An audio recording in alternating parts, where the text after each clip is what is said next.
fofoca baixinho, diz que é só pra confiar, mas amanhã o Discord inteiro já vai comentar. Ô Veio Blade, tu é danado demais. Se cantar mais, ninguém vai embora jamais.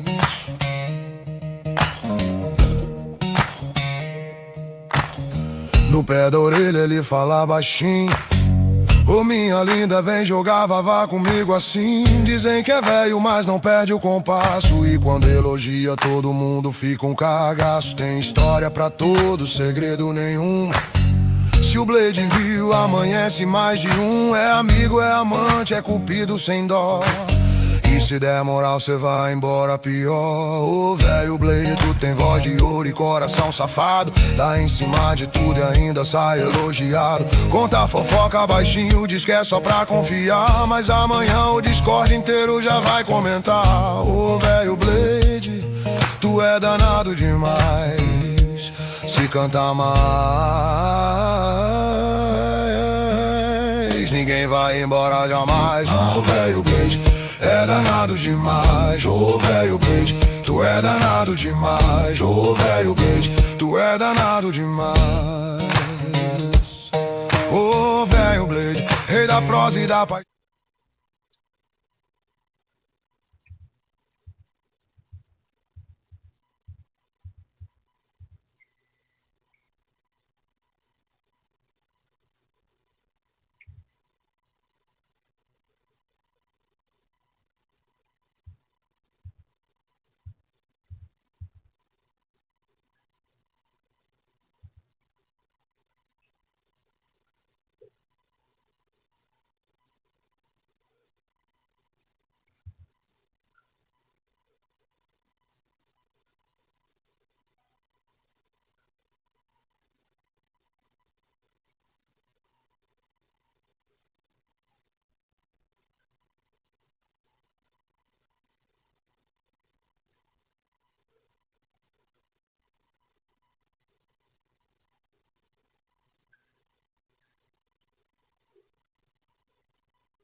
One member to put the spike on the ground. Some opportunities to isolate his fights. Doesn't bite just yet, realizing his teammate is so far away, and that smoke in his way, he doesn't have a chance. And with no smokes for NRG, Cloud9 are full playing for long. Only salvation would be this flank from Zelsis, and it's already gone. Shut down immediately. And he's got right in front of the turret. A little bit funky. The position of one player. Dissipate the second. Good work from him on the first, but Brock secures 3 kills on the round, and the pistol for NRG. Brock did great work towards the end of the round, but I think the credit for that one actually has to go to KICKOFF. As soon as this pink started to come on through, Cloud9 immediately recognized the win condition, which was to break out. They had to fight through mid or fight back in to the middle of the map and take some kind of ground to avoid that pinch. They tried to commit into mid, but KICKOFF, with that kill in 1-on-2, shut down that opportunity and meant that his could arrive and win that pinch fight. Good setup and fight over mid out from NRG. Is going to force C9 onto full pistols, no investment whatsoever out of them. While NRG are relatively light, all things considered. 2 Vandals, a Stinger, pistols on top of that. 9. Bora! Hoje. Pick up a few guns. That's going to be the hope from them as Oxy goes diving forward. Rock tries to hold down the line, and he does so until he runs out of bullets, and that's a problem. The spike is on the ground. C9 have found themselves in a 3-on-3, and Penny secures the rifle. And that is big. But a flank already coming in from NRG. Sheriff in hand has worked his way all the way through long, but now he's at the disadvantage against this rifle. C9 making the choice to give up the spike a little bit. Hanging out on long. And he patrolling long as he hears the drone creep forward. NRG have very few tools to actually go for the retake. 2 pieces of utility. They need some nice shots. And they need to not take too much time. Ethan's out in the open here as a double swing comes in. Good first connection. As at the same time as he gets those kills, the rest of NRG picked up the spike, making a hightail over towards A. Penny back in that 1v3 position. Ethan taken low. And as that kill comes in, he's given himself a 1-on-2 now. The Caralho, positioning from plantaram, NRG. boa. Bora. Hard reading Penny's rotation and now hearing it. Here's the footsteps. Is just a sentry. Right in the corner. No way Penny's going to be clearing that angle. A little bit dicey, but NRG take it all the same. It ends up with basically the same scenario 2 rounds in a row, where a pinch is coming through from NRG. They only have 1 player on the side. Salve, Gugu. Desperately trying to fight out of that pinch. Boa. Somehow Ethan, from this spot, getting 2 kills. It's a round that was looking so nightmarish for NRG. Not just the kills, but just the time he took to allow his teammates to go in and have that secret mission to secure the spike. Works out in a big way, and, well, bad news for Cloud9. Brock's got his gun, Mimi. Yeah, he does, and if you watch Champs, you know that NRG are a big light armor team. Like investing into these bonus rounds. We'll have full guns here. Another split look as dash into street. Only 2 players from NRG working down long, and Scuba just lights out on these opening shots. Zeppa will try and hold the fort. All on his own as the hindrance deters him not to be slowed down whatsoever. A 2-on-2 now with the spike so far back into long, gives time now. Wait, C9 will pounce. Powerful position towards heaven. Don't want to make the first move. Both teams holding in this standoff. It's awkward for NRG too because they don't have any, so now Brock doesn't feel so good about walking down through B long without having coverage on heaven. The longer they wait, the spread of a rotation back towards. They're happy. Line A, take 2-on-2. NRG are allowing this breeze once again. Pattern for them so far, but it's cool. An awkward position. 30 seconds left on the clock. We'll have that dart back soon. Brock will have the Hunter's Fury off of this spike plant, though. That comes into play. C9 choose approach on the floor level. Who doesn't know? Brock escapes. Kiko sees the first barrel and now realizes both players. That sets up for the Hunter's Fury, and Kiko pulls it off. 3 in a row for NRG. The new addition to NRG, a player who maybe didn't get to show everything he had to offer in his one off-season showing. Arrives to Americas and delivers on the bonus round. This is another round that was so close to flipping away from NRG. Zeppa. I mean, you think back to last year, kickoff, where Zeppa had an absolute master of a performance. Beat NRG there. That one again here, but not enough. Round 3. Yeah, you'd think 3 kills would have been enough, but turns out it is not, with NRG fully investing into that round after only taking rifles in the previous. Sets themselves up beautifully for the rest of this half.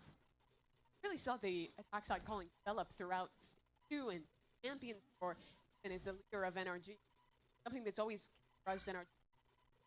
His finesse leading past was how good they are at taking round free.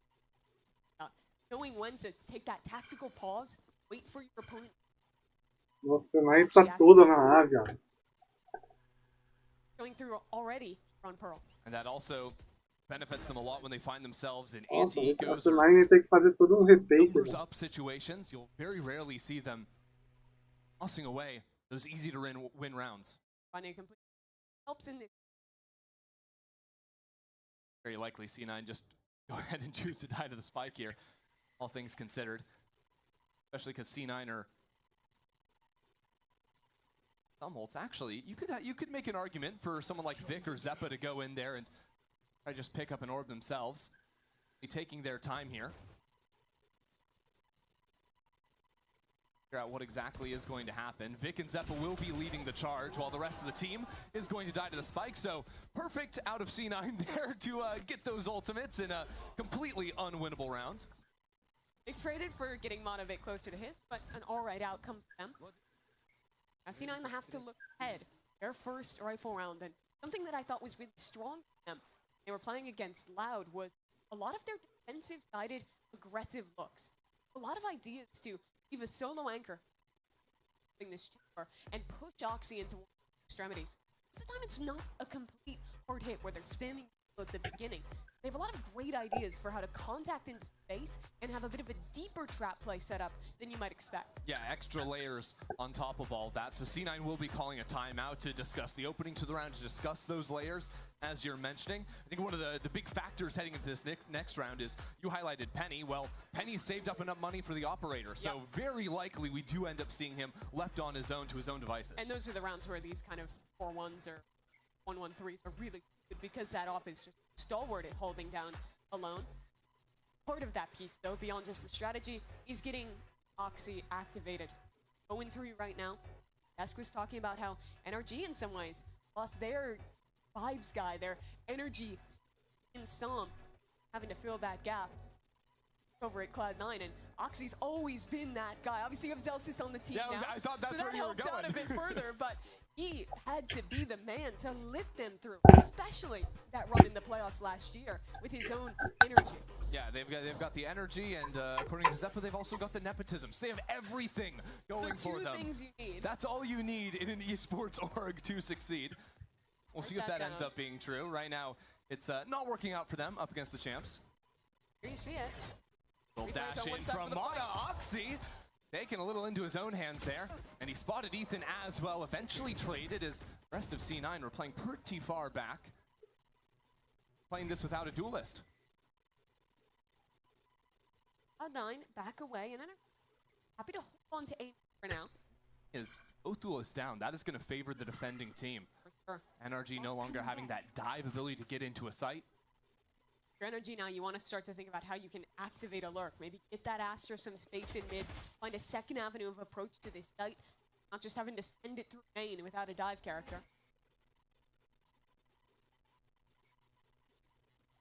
Really hasn't done all too much. He that trip over on street right now, so he knows he can't go into there. That means someone is very likely patrolling Art. But making the decision to go for the 1v1. Pretty big. If he kills Vic, smokes down, losing out on that cosmic divide for Cloud9. Ooh, that knife catching the Tejo. Only one though. Isn't nearly enough. Tejo could have been a fake on this side, but again, NRG are really winding down the clock, and with multiple ultimates available for Cloud9, this is going to be a big problem. How do you get out of this choke point without a duelist? How do you make it happen? It is not going to happen. Zeppa collecting on 2. That spike down in the open, and Scuba a little bit too late to the party through Art will go down 3 again out of Zeppa. I think Ethan thought that calling that bit of a pause enough to pull 1 or 2 of these players off of that A site, go back to work through mid, but it doesn't happen. With their chamber off and trip still active, Cloud9 is so comfortable leaving that A stack intact, and without a dive whatsoever, it's basically impossible to get through that choke. C9 do well there not to over-rotate or get lost in the quiet, the suspense of the mid-round, but have an idea to the tempo here. 4 players geared up in mid. NRG go for similar ideas on A. Oxy walk up right behind him. Ultimately, C9 realized there is a lockdown on the other side of things, so easily be used to take A control. The question is, do C9 then threaten to break this turret in mid and look for a flank? Do they look to just come back quickly through Art? Also kind of the standoff, because with Teo ult in play, there's always that factor to putting down the lockdown. There is an counter if your opponent is hard anchored. You don't necessarily have to kill the lockdown either. You can just put down the Teo ult as that lockdown expires, and you know the enemy team is going to be trying to come through the choke point. Perfect stall there is, again, NRG chewing up a lot of the clock. You're back towards B. Left towards A, so they have a lot of options. Cloud9 playing heavy for mid. These rotates will be quick. Nick is gonna, his first indication of some players on this side, choose to get up close and personal. Right on the other side of the smoke, hiding from the duelist, stunned up and taken down. The rest of C9 all coming in through street. Stalled out for the time being, without a fight coming their way, and as the shock darts rain down, it's an ultimate, taking a kill in long. C9 making quick work back into the site as Zeppa again delivers for Cloud9. NRG try to extract themselves from halls. All out in the open 3 again. Is it enough? That's the question. And so often it is not. NRG get another. 2 rounds for Cloud9 where Zeppa gets a 3K and they can't close it out. That was so close for C9. The ultimate towards long was perfect to catch Kiko in rotation. He wanted to back away and have that lockdown in the first line. Things didn't go his way. But that next layer from NRG is perfect. Look at the way that they swing out here together. Just all three players posturing for the fight, knowing that if they hold back, it's going to get ran over by utility. Win very important round. The buy here for Cloud9.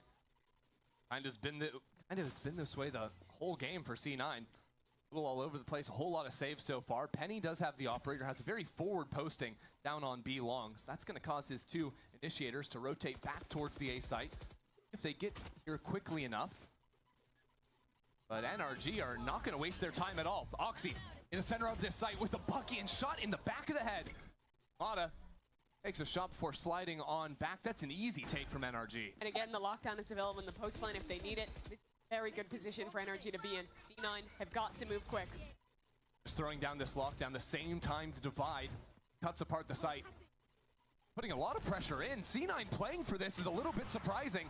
Looking for the half stick here before the lockdown expires, and if kills, they might go for a little bit more. But 3 players detained. It's a disaster for Cloud9. How in the world did they think they had time for that? Brock wipes the floor with them. A second away from success, but it ends in disaster again for C9. I want to see just how close that got. Really down to the wire. A parede matou ele. After the lockdown. It felt like that call came just a second too late. They saw the lockdown. You saw some of the players hesitate for a moment. Then they went for it with just not enough time. It's hard to keep track of everything because there were a couple of C9 players in backside, not fully able to cover. And well, Oxy is going to run back into main at C9 on no buy at all this round. What they can do with Penny's up in the mix of things, and this heavy stack back in A main. NRG have loved this area of the map, and Mata's just on a scouting mission. These pistols tear NRG to shreds. It continues. Vic is lethal on the bandit. Now in a 2-on-4. Pico needs to do a little bit extra. It won't be there. 4 for Vic. He's a madman. Outrageous reply of a round. You lose to a second and just run it down A main and win it out. I mean, it was so close to this utility actually taking down the C9 players back in that corner, but it just feasts instead. A bit of an overcommitment for NRG. A full red that they could hit the A side and still have time and options, even after seeing decide to continue instead of out of that one. A little bit of a bounce back from C9. Breath of fresh air. It's truly a lifeline, though. They're going to have an ult back again for Penny. Guns still. Ults. This is their chance to rebuild this defender half. First opportunities for Penny to really play the game with this operator. NRG ready for his side of the map. But the drone. Back one line at a time. Another drone. This double scout setup from NRG is brutal to try and op into, as the smokes and the ults and all the utility just pummels the site. That'll be free for NRG. C9 had players in position to flood, but they couldn't with the utility. Wow. That was a null command pop. They'll have to fight, but NRG is at the doorstep, ready to hold. Brock Center's Fury got canceled out by the KO ult. And now the flash into Scuba, trying to escape. Somehow he's still alive. Oxy creeping back into the site, a stun. Trying to give him some idea, but these smokes are stalling everything. NRG have escaped with 4 players alive. Now C9 need to play these high lines, need to find some kills. Not gonna happen. When you look at Brock, he's gonna shut you down. And now these shots are just not connecting. NRG are just playing with C9 at this point. Penny's gonna teleport away and hold on to the up. This game has been defined by a lot of very slim split-second decisions. And I think consistently when they're under pressure, seeing NRG make right decisions. In previous rounds, it was staying and fighting deep on site. Here, it was taking the slim opportunity they actually had to escape and get out to long, and full committing to that. Great work from them, balancing the utility. Trusting. And he is. I can't. Honest words out from Mata. And honestly, when you think about it, those B-long fights, even going back to the round 2, where Ethan had a Sheriff versus a Vandal, and he's winning out in those fights as well. I really want to see someone in this lobby buy an Outlaw, because everyone is a half armor player here on both teams. It was one of the big things people were looking at after Champs, that not a lot of teams bought Outlaw into NRG when they have half armor pretty much every round. Yeah, NRG, or C9 doing the same thing. Brock's the only guy on 50 right now. And NRG split up the site, dive on forward. That is a waylay with the spike, planting in the pocket of the wall before retreating back to main. And as Oxy falls as well, there's just 5 alive, but already the defuse, a half stick behind the wall. That is major. Zeppa can get back on this. NRG are realizing they have to get back in front of this wall. There's not a lot of time as C9 lose a member. Smoke expires. Zeppa on top of everything and has the Armageddon. He is ready to cause havoc on this site. Zeppa needs 3 again if C9 want to win this round. He's being asked way too much, and 3 again is not enough. 3 3Ks, 3 losses. Pô, tá sendo rápida a partida. Another heartbreaker that's just a hair away. But NRG, I love this little strat. Going directly into the pocket, and even though he dies for it, I think that is the right call for Zelsis to try and greed the half stick. Forced NRG to what should have been an unadvantageous fight. But again, the synergy in these team fights is what's winning it for NRG. An Outlaw finally for Scuba. Well, against 5 half armors on C9. NRG starting to clue into that. Heavy mid setup out of C9. They've really liked with the flash over the top. The hindrance, though, is just too perfect. Very good control, and Kiko again for an opener. Now as the slide comes through, Zeppa gets a couple before being shut down. Other 2 members of C9 just really in the party just yet. Mata's still there. How's he alive? And How ready is to he dash alive? on away. It's just silly, isn't it? Now a 3-on-1 retake for Vic. Already being held by an Outlaw close. Checkmate. And it is. 9-2 for NRG. That is certainly a way to enter 2026. That interaction in mid was so silly. Both duelists from either team just stunned maybe 18 times in their respective corners. By the time a fight is actually taken, it's not a feasting. Can't believe he got out there. Me too. In the game against Loud, it was an outrageous amount of moments where Oxy was getting away with murder with his where he was single-handedly with that shut down to an end for C9 Star. And again, the most scuffed by for C9.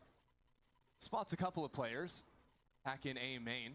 C9 choose to leave Oxy posted up with the judge, call 3 into Art. But C9 have never really found a consistent answer into this A side of the map. Maybe it could be Vic. It could be Oxy. Some spam, peppers him down to 33, and he's out. NRG are just way too aware of all these corners. Exactly which walls to spam through, which smokes to take care of, and it again sets themselves up for a hugely advantaged post plant. An ultimate on Ethan as well. So brutal for these last 2 players to get back in. This round desperately despite the odds.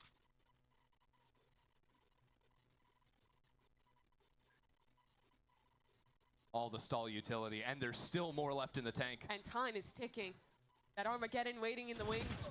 Yep, Brock just has a little pixel there. The second he sees a difference in color, unloads bullets through the wall, charges on in with the shorty as well.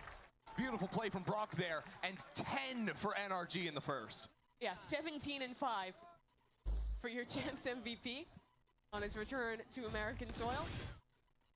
NRG ran loops around them. Actually, so brand new, bro. Self-diagnosed. Yeah, is he talking about his Odin and Shorty? Like, is that what we're doing there? It's good to have self-awareness. You reflect on that when we take our halftime break.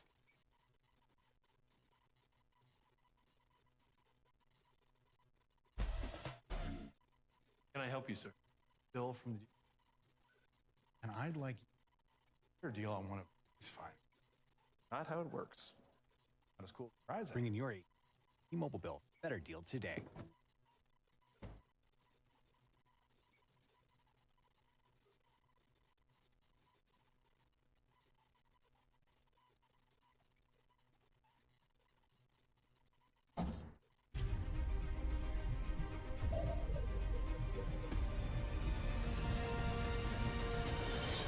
Don't know where to start? Thumbtack knows. Hire the right pro for every project. Quer ser protagonista da sua história? Vem pra Fisk! Com o melhor inglês e espanhol, você escreve um roteiro único. Vem ser protagonista da sua história. Vem pra Fisk! Fisk, Fisk, inglês e espanhol é Fisk.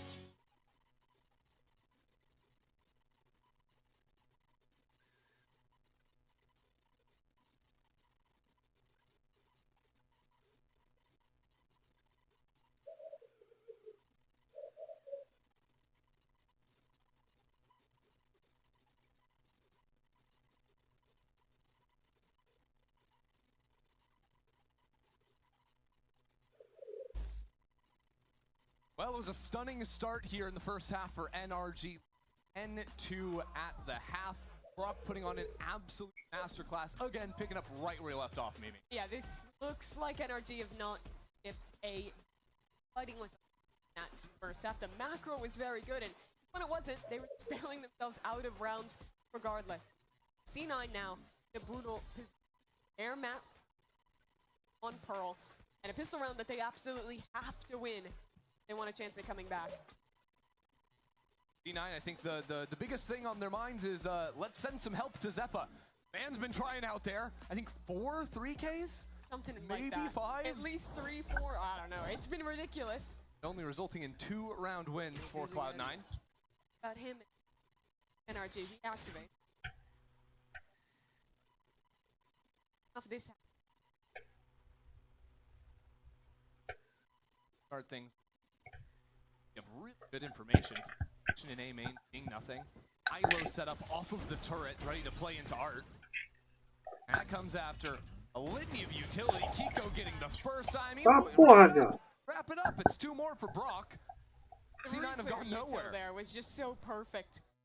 The hinder coming through his first layer and a deeper stun from Ethan, followed by his missiles. Wraps those players from Cloud9. I love it too. Just how much they shrink on the map, right? You know, NRG are 5-2. They fully give up B site. They're just got 3 players hanging out in spawn. They're so excited to buy guns for the next round. 5 on.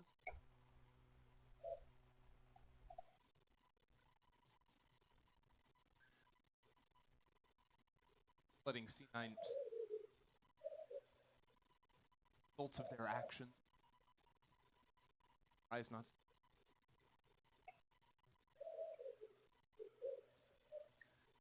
For Zeppa to time back and play. They're going to peek for 1 kill. They're not even going to peek this deep, I don't think. Penny does, as his teammate falls away from him. And Zeppa will get 1 before going down. Ultimately, a beautiful pistol round out of NRG. And that ends up worse. They don't get a spike down. Down 11-2, you might want to try and force this round. Yeah. Now that decision comes a lot tougher. Aqui a NRG ganhou, velho. That is so grim. They're trying to play to win the round, which is commendable. To be fair, like you kind of need to get a pick or 2 before you get the spike down if you want to have a chance at the post, but it does come at the cost of a weaker chance here, and that's something you almost never see. The round 2 timeout. Yeah, and I think it's exactly discussing whether to force on and what to do in that direction. Yeah, they got to force, you have to imagine. The thing is, Imi just had 1.5 minutes to chat to his team in halves, right? It makes you think that, like, once many chances left here, and also not anything to go off of either, right? It's not like you can anti-NRG too heavy off of 1 round. No. Over for a second to the side of NRG. It reminds me a lot of watching Red Bull Homeground, where I haven't really... And I think that's a good thing, actually. Seemingly slotting in very well. Their setups are still running. Their macro is very good. Had a couple in rounds. I think back all the way to the first half pistol. Paramount with that 2K and get them that round win. One thing I was surprised with, he got he got a few actually opening kills on the Killjoy when C9 were running those more aggressive looks. His contain ideas where he's just on his own holding or covering a teammate's back. 2 or 3 of those in the first half. I think the Stella's did his mechanics have been very good, but he hasn't been any way to show that. Good plug and play for NRG so far. Of course, if this were to be Red Bull Homeground, then C9 would come back and win this map. know about that one. We'll have to start with a win on this scuffed by force. Ethan pushed back just a little bit. Now C9 more comfortable for the time being before going for that swing to pounce. Exactly what Kiko's looking for. And he down a little bit low, but again, art control has been seeded. How disciplined NRG is. They're just fall away, play together on these angles. What they have. Actually, Mata, who's a little bit isolated. Outline hand. Calls in some reinforcements as Kiko will also go ahead and join them. But C9 really, they're just kind of waiting and hoping that someone on NRG is going to take a more forward line, but what it's doing is eating up so much time. 5 seconds left. The shotgun is on the lurk, dude. Let's try and work a lurk, it's weird. Yeah, it's a little bit surprising. The suppression stops Brock from throwing out the dart. Comes the missiles. But there is going to be another layer for that. And C9 want to move back into Oxy, who just revealed himself. So now already you have ideas. Energy start to rotate Mod towards is B. still here with an outlaw, though. There's a turret to bullet Exactly. against all. It's just full awareness out from NRG.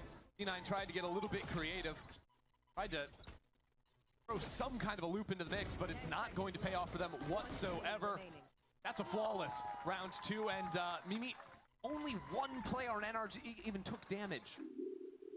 Oof. They won. Try and call it Ah, pivot. porra.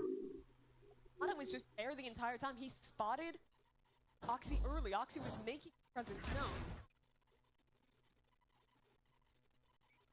Wow. So he was there in position with the help of Timmy to lock it down. Kills, man! Every time I shot somebody, they died. You're winning 12-2. You have little problems that become a little bit bigger when you're dominating this hard. Understandably so. Trying this again. They've been wanting Ethan, but they haven't gotten him. Well, Kiko there with another opening frag. And NRG with another disgusting round.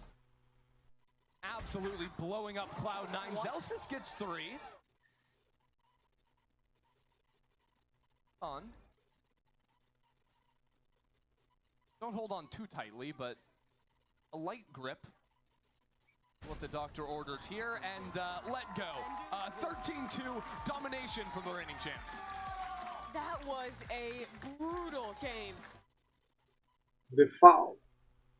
Nothing worked. Foi uma partida rápida, chat. Meia horinha. Couldn't close out the close rounds. Curtinha. NRG didn't give them a single close round. This is what you expect when the world champ comes home. Yeah, that looked like riding a bike. Absolutely simple. Out from NRG, C9. You can't even really feel bad after a game like that. You just kind of got stunned.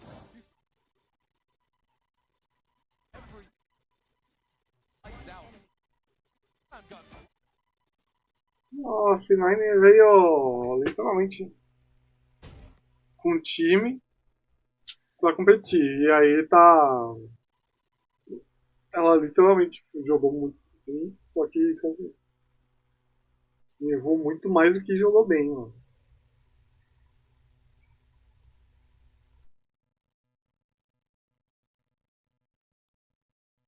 Eles perderam muito na defesa.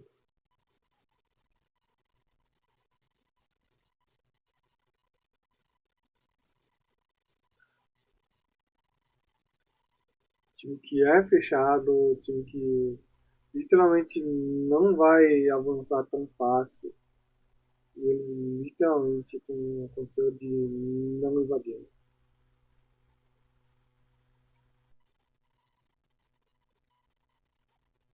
Entendeu?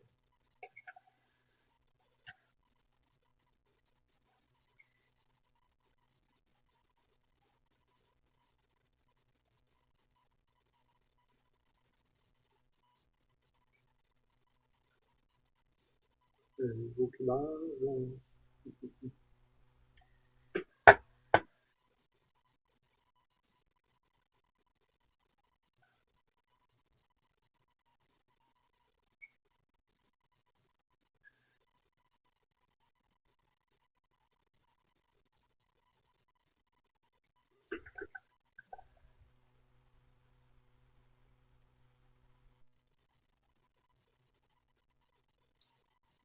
Tá, então eu vou aproveitar esse minutinho, vou beber água, vou pegar as coisas.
Vamos lá, ver comentários.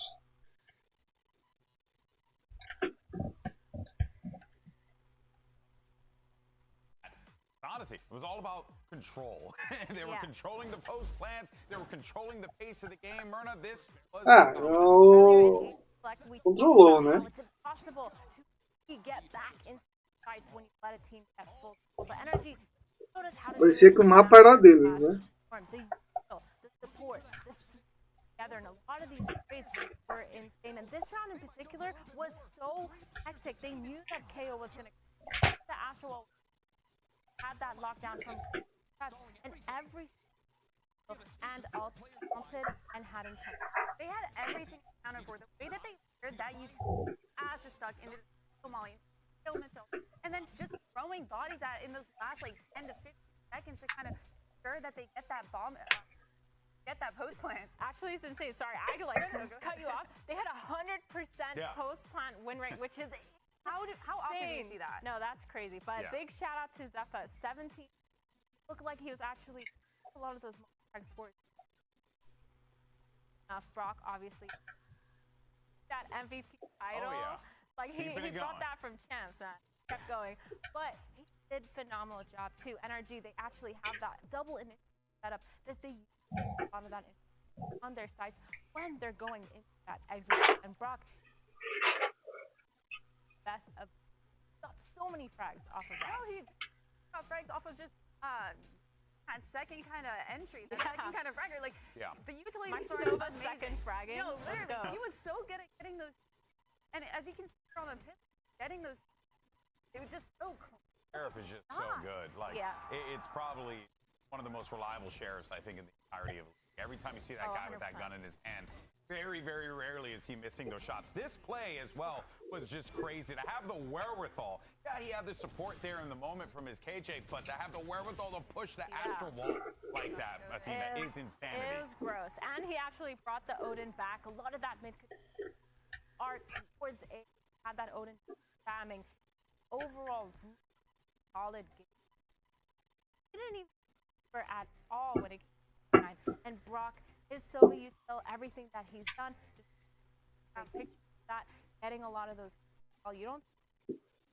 I wish we got to see a little that defense after, especially with him kind of picking up the Odin. Oh yeah, without a doubt. But now let's go ahead and hear what's going on in the Cloud9 camp. We have Coach Emmy standing by ahead of map 2. You're the coach of Cloud9, Emmy. Now that is not the way you want your map pick to go. 13 of the opposing map pick. On from that map. On to the second map. What is plan? Again, we have no foot. Play our own game. Let's hope they're not as good on Breeze as they were on Pearl. Their util was really on Pearl, but we felt like we had the right reads.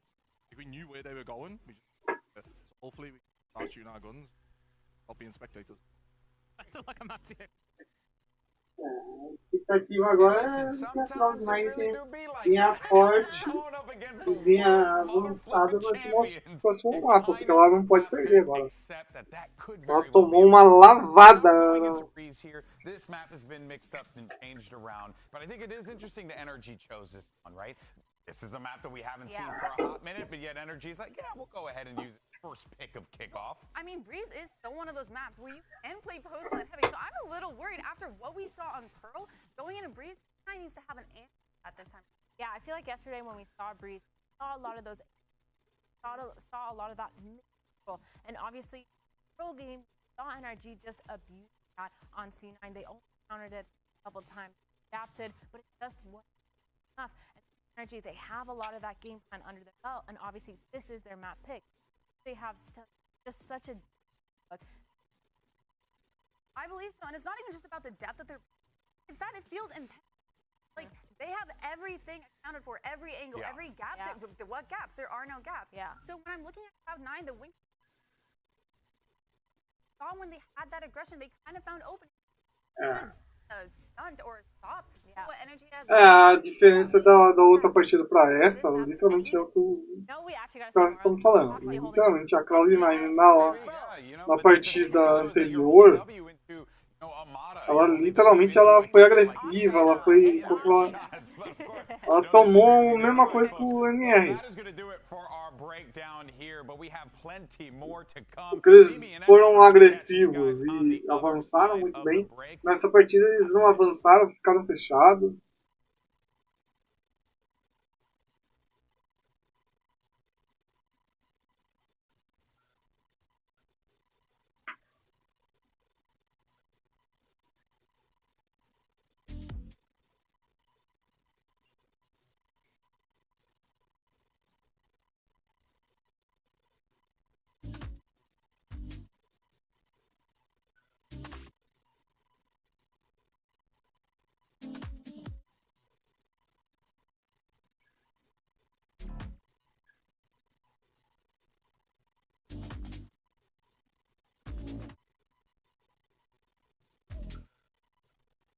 Vamos ver agora, né, chat?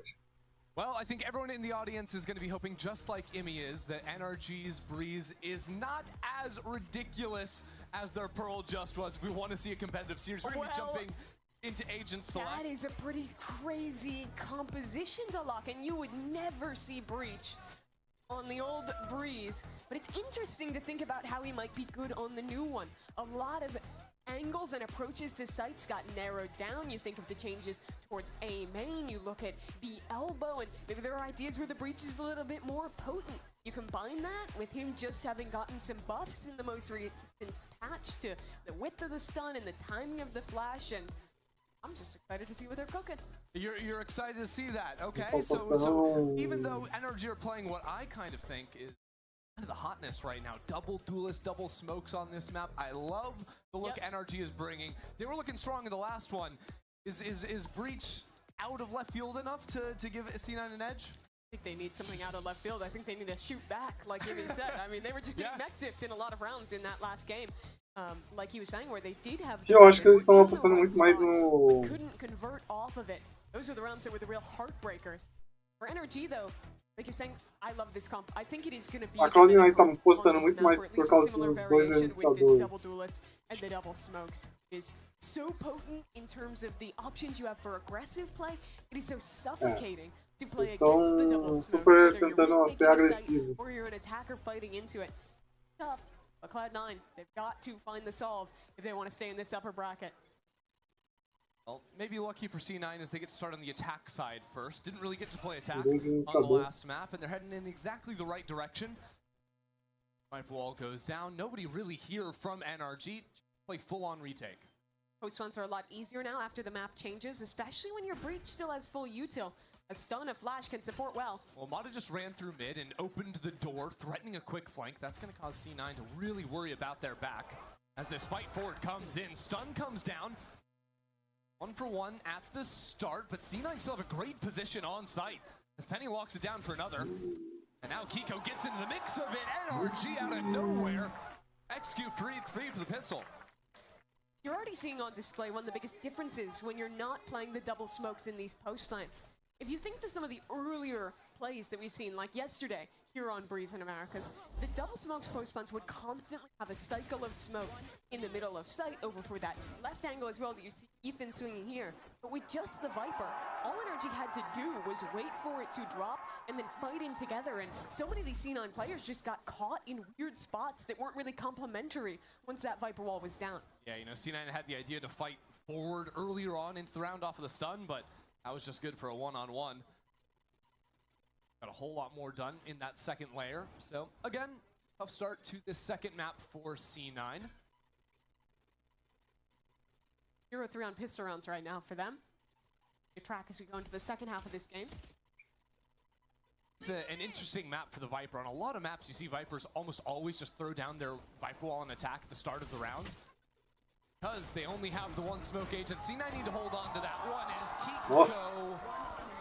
Wow. Kiko arrastou. Fez 3 só. Oi. To killing 5 players in the classics with a shotgun. Fala. 3. Okay, he killed 3, but the whole team, you know what, Mimi? Let's not get stuck, bogged down in the particulars. Even saw them through the wall because there's a dart getting chucked out. Let's go back to your point around the Viper. It really does telegraph where you want to finish. It becomes very difficult to hit the other site without the Viper wall. In the composition that NRG is running, they can always default that A wall and be able to rotate back towards B with their other smokes. And with the B changes, one Viper orb is tenable to take that, but still difficult.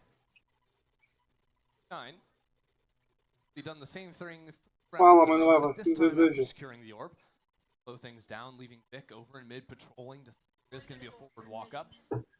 There is, but it's both duelists posted up for NRG. Because Judge and Elbow could especially become problematic if Cloud9 had this direction. Up especially on defense for go down into these positions. Mata is in with the freedom to teleport away. A lot of safety in that. With Rock top mid, he can easily support either of those duelists. I don't think they'll be the ones in the hot seat. Instead of Ethan, tagged up, having to push back into this utility. That utility, and somehow he gets away from it. Quick on the movement with a beautiful ping. No one is ready for him. Who is going to take Ethan out? No one's even looking at him. They have no idea he could be back here. And a headshot from Brock keeps NRG with the lead. 4 players filter in. You realize C9 haven't planted the spike. You realize Zeppa's kind of stuck back here. But NRG waiting. That wall will be dropping soon. It opens up avenues to fight, and Vic might be the critical player. Has no gas to play with yet. C9 are going to have one more chance to throw up that wall and get the spike down, but they're only going to have a few seconds to cross over to default. And they're still worried about their backs. NRG choose to take their time and walk 2 players on the flank instead. Dando rotação, vamos tentar o replay pelo outro lado. Wow, thought it will be difficult. Zeppa's been the hero before, but it never came down to C9 winning rounds. A little bit more now. Backed into the corner, Zeppa falls. Now it's all on Vic. And history repeats Nossa. itself. A thrifty round win for NRG, make it 3-0. The worst scenario you can imagine for Cloud9. And NRG again displaying one of the keys of game one. Their patience. Parece que o NRG tá com o mapa na mão.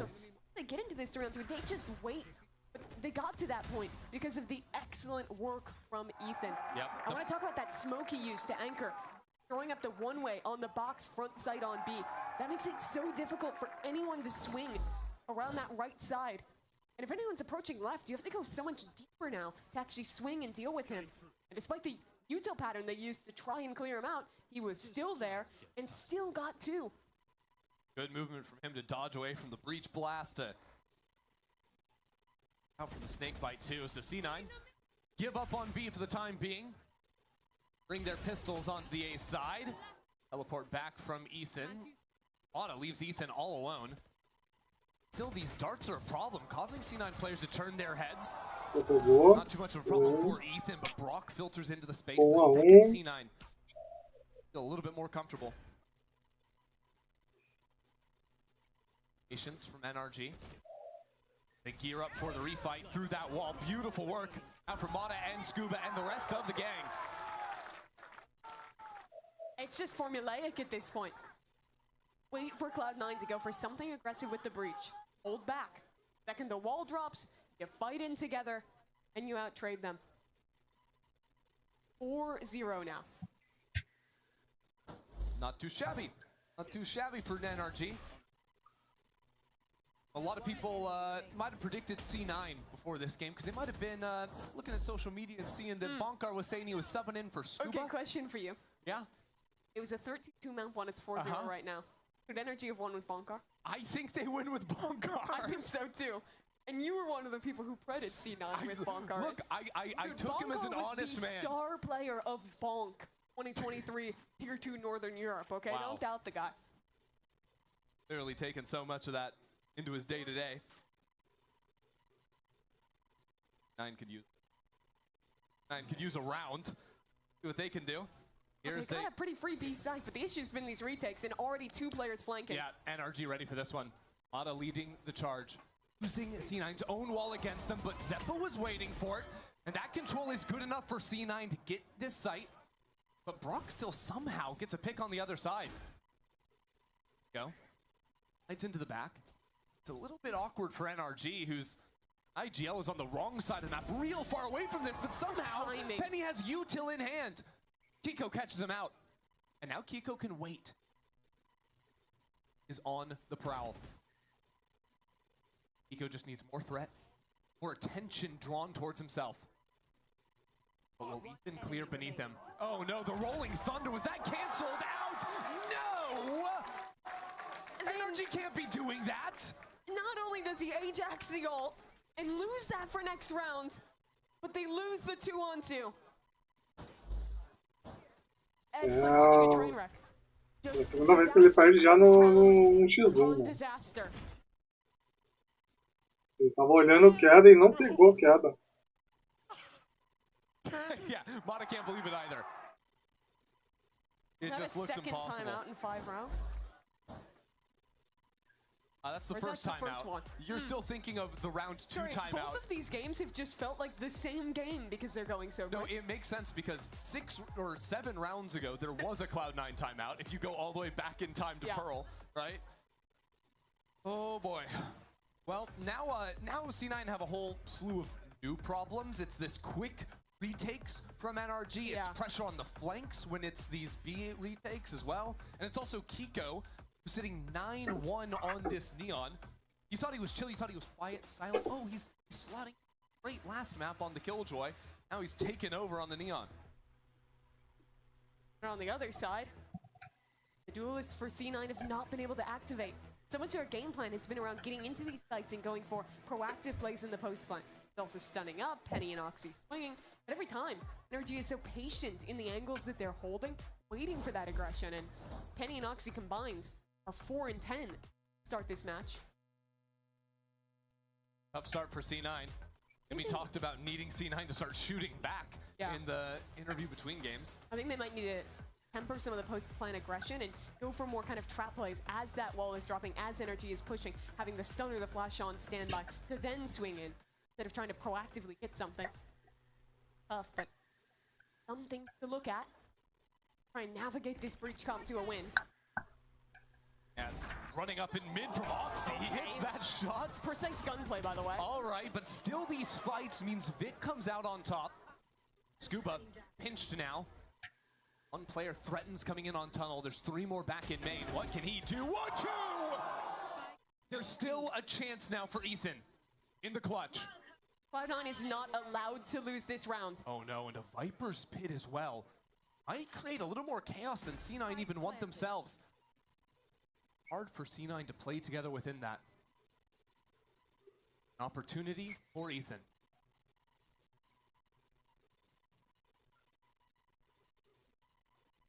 Approaching. Backside.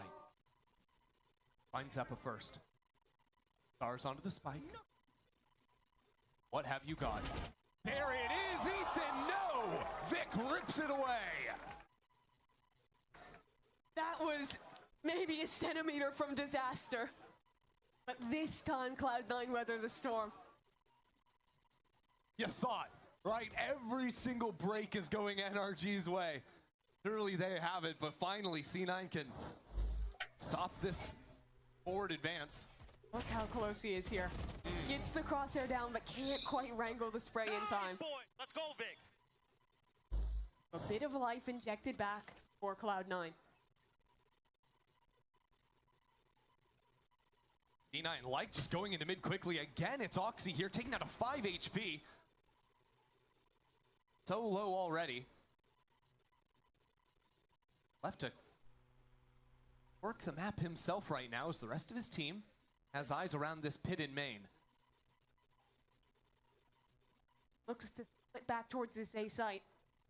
Round, right? Like C9 have these embeds in mid, but NRG haven't really done anything about it. Giving it up entirely. Drone puts some pressure, but more resources.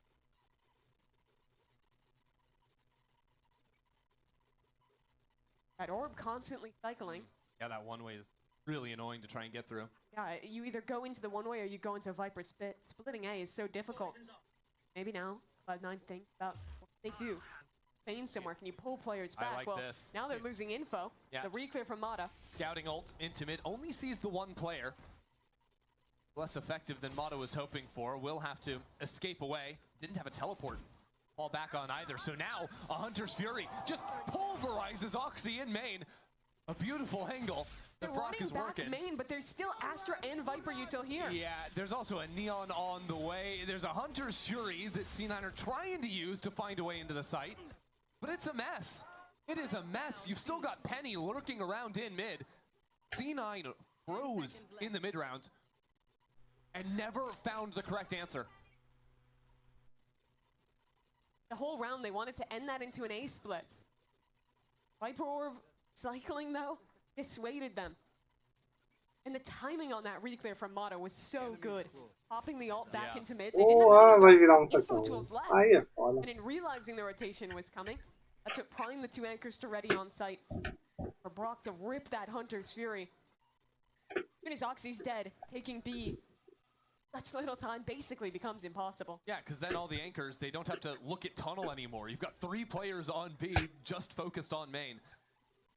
No matter how good attacking side is going to be, 9 times out of 10 you're getting mowed down in that spot. So maybe you simplify and send it A. Maybe. It's not always so simple because there's walls, there's mollies, there's players already here. Oxy stalled out for a moment. D9 had the TP ready to go.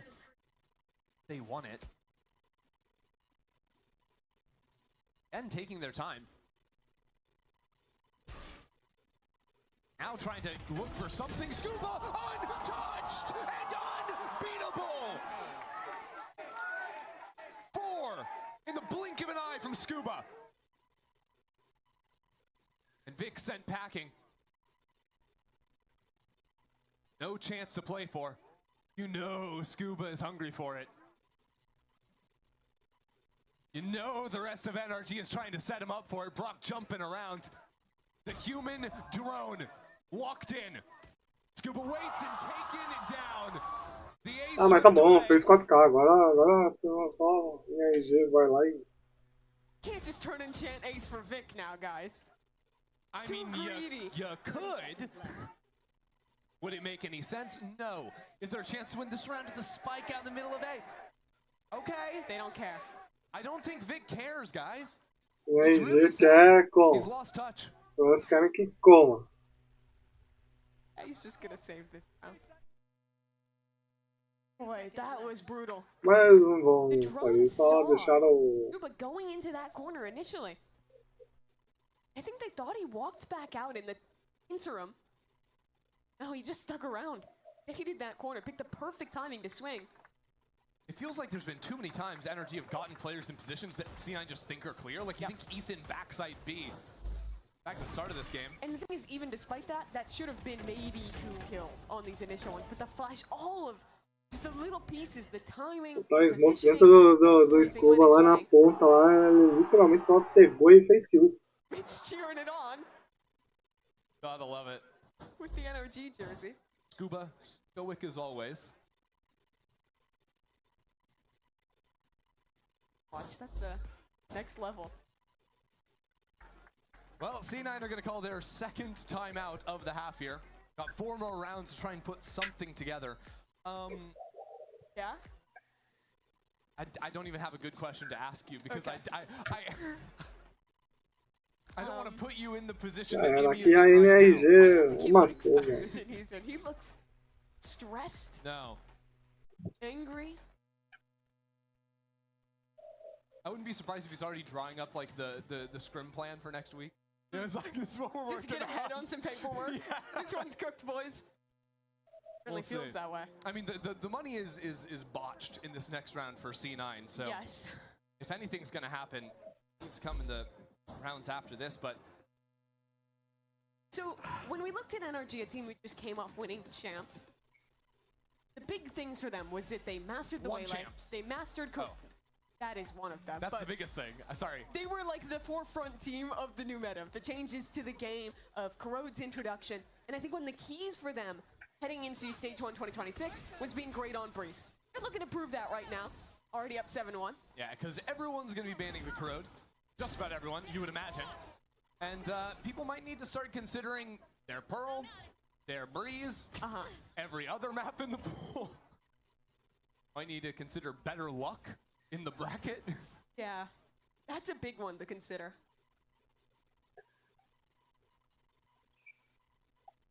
Ah, tem Better luck in só. general.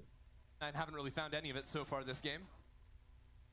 Another thing that I think really just destroyed this half for C9 is that round they lost over on B, where both Penny and Zelsis, right? They're 2 biggest ults on the map, right?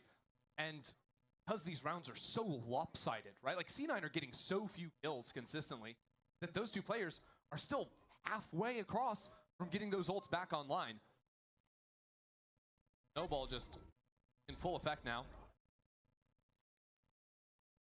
And a scenario I've seen many times, NRG up a man, playing back, waiting, as Cloud9 hope for an opportunity.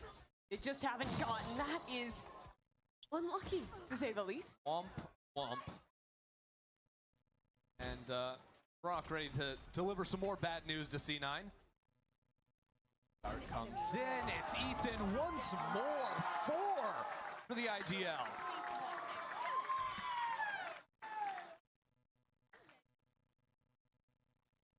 Casual 4K, 8-1 now.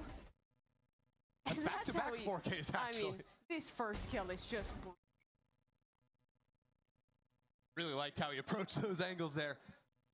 Nice control out from Ethan. But this is the round I'm looking at. If C9 are going to have a chance in this game, it is time to show up. Going for these fast mid rounds. Done towards Nest, and Oxy running up before this one. More tempered to start, but now they activate. Stun that hits both Nest and also the walk down from tunnel into elbow. Very effective at a round opening.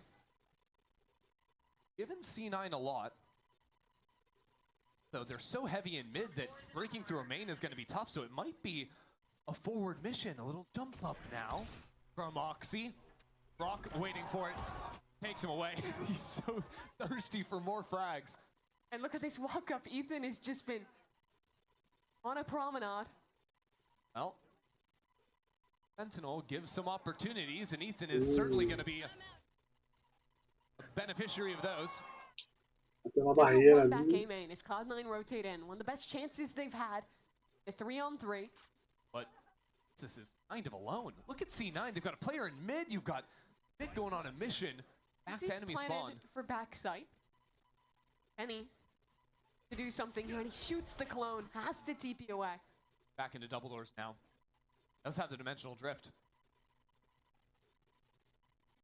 Secure the round. There's a stun. Trying to set up this fight. Penny gets the first, runs out of bullets and taken down. So it's still a 2-on-2. Or rather, 3-on-3. I tell a lie. The HUD is broken. It's a 2-on-2. Yep. Everybody lock in. Vic is locked in. Bora. And Mata time doesn't have is the just time. basically gone at this point. Nope. That's it. That's a round for C9.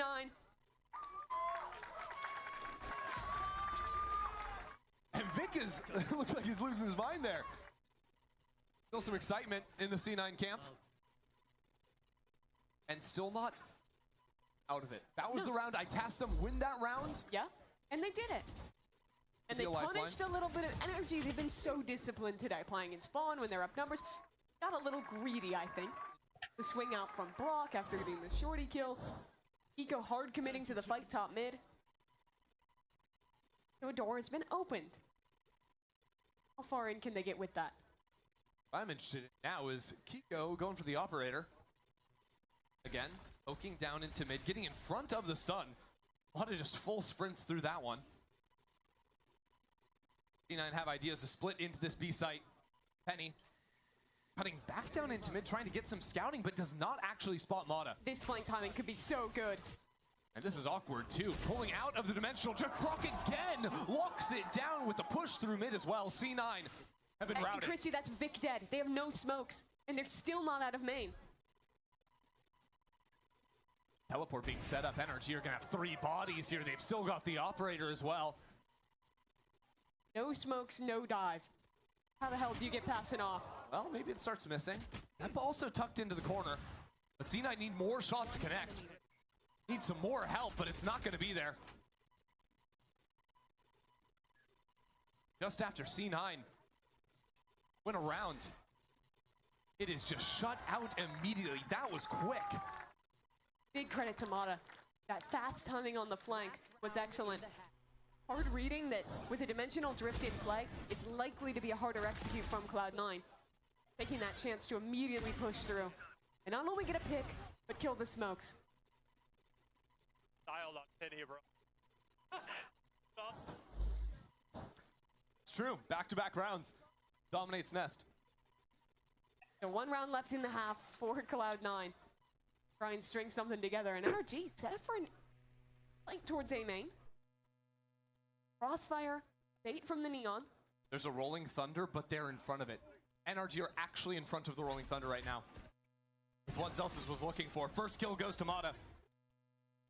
And the stall is still there. Scuba trying to He lives? extricate himself from that position. Still had not pulled the trigger on the ult. At least they still have it to re-exec. Without Oxy. A lot harder to capitalize off of it now. He walks back into the corner. Is he in front of it again? No. Pushed up goes Kiko, and he still gets one! It is ridiculous, and Scuba as well once more. He's not slowing down either. He's going on a mission.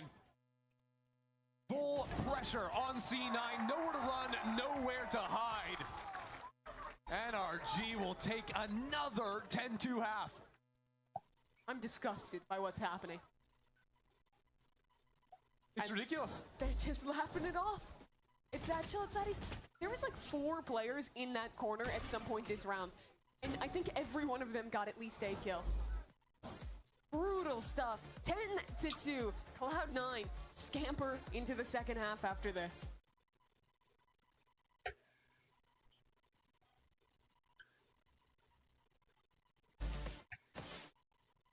esports endemic brands coming together to create a series of products for the biggest stage. 퍼포먼스랑 컴페티션이 주요 키워드다 보니까 레이싱이라는 테마를 잡고 거기서 이제 영감받은 그래픽 요소들이나 다이내믹하고 날렵한 그런 실루엣 같은 것들을 저희 FS1 적용을 해요. 希望可以协助多少方式是其中助力。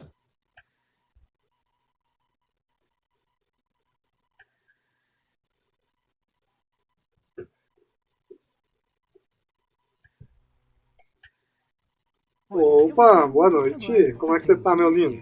Nunca fique no mesmo andar que seu chefe e sempre reserve suas viagens com hotéis.com. A cada 10 diárias, ganhe uma noite de recompensa em centenas de milhares de hotéis.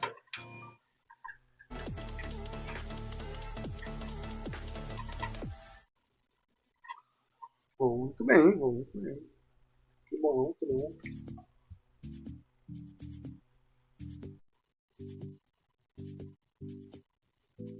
Tá tranquilo aí, Miguelzinho? Tá na hora de dormir, não? Apesar que agora não é tarde ainda, né? Quase aí é 11 horas agora, né?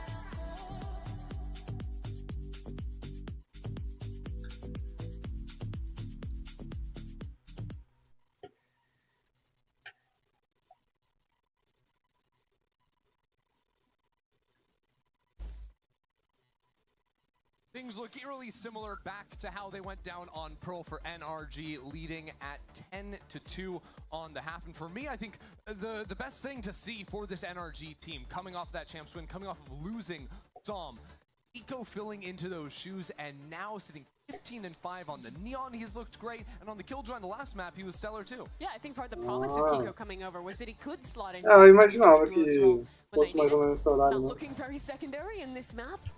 15-5, like you're saying, he is having a great performance, and I think there's no better way to just show up to a new region with a new team, world champs, no less, and form like this. 3 rounds away from putting Cloud9 to bed. NRG's pistol rounds have been perfection today so far as well.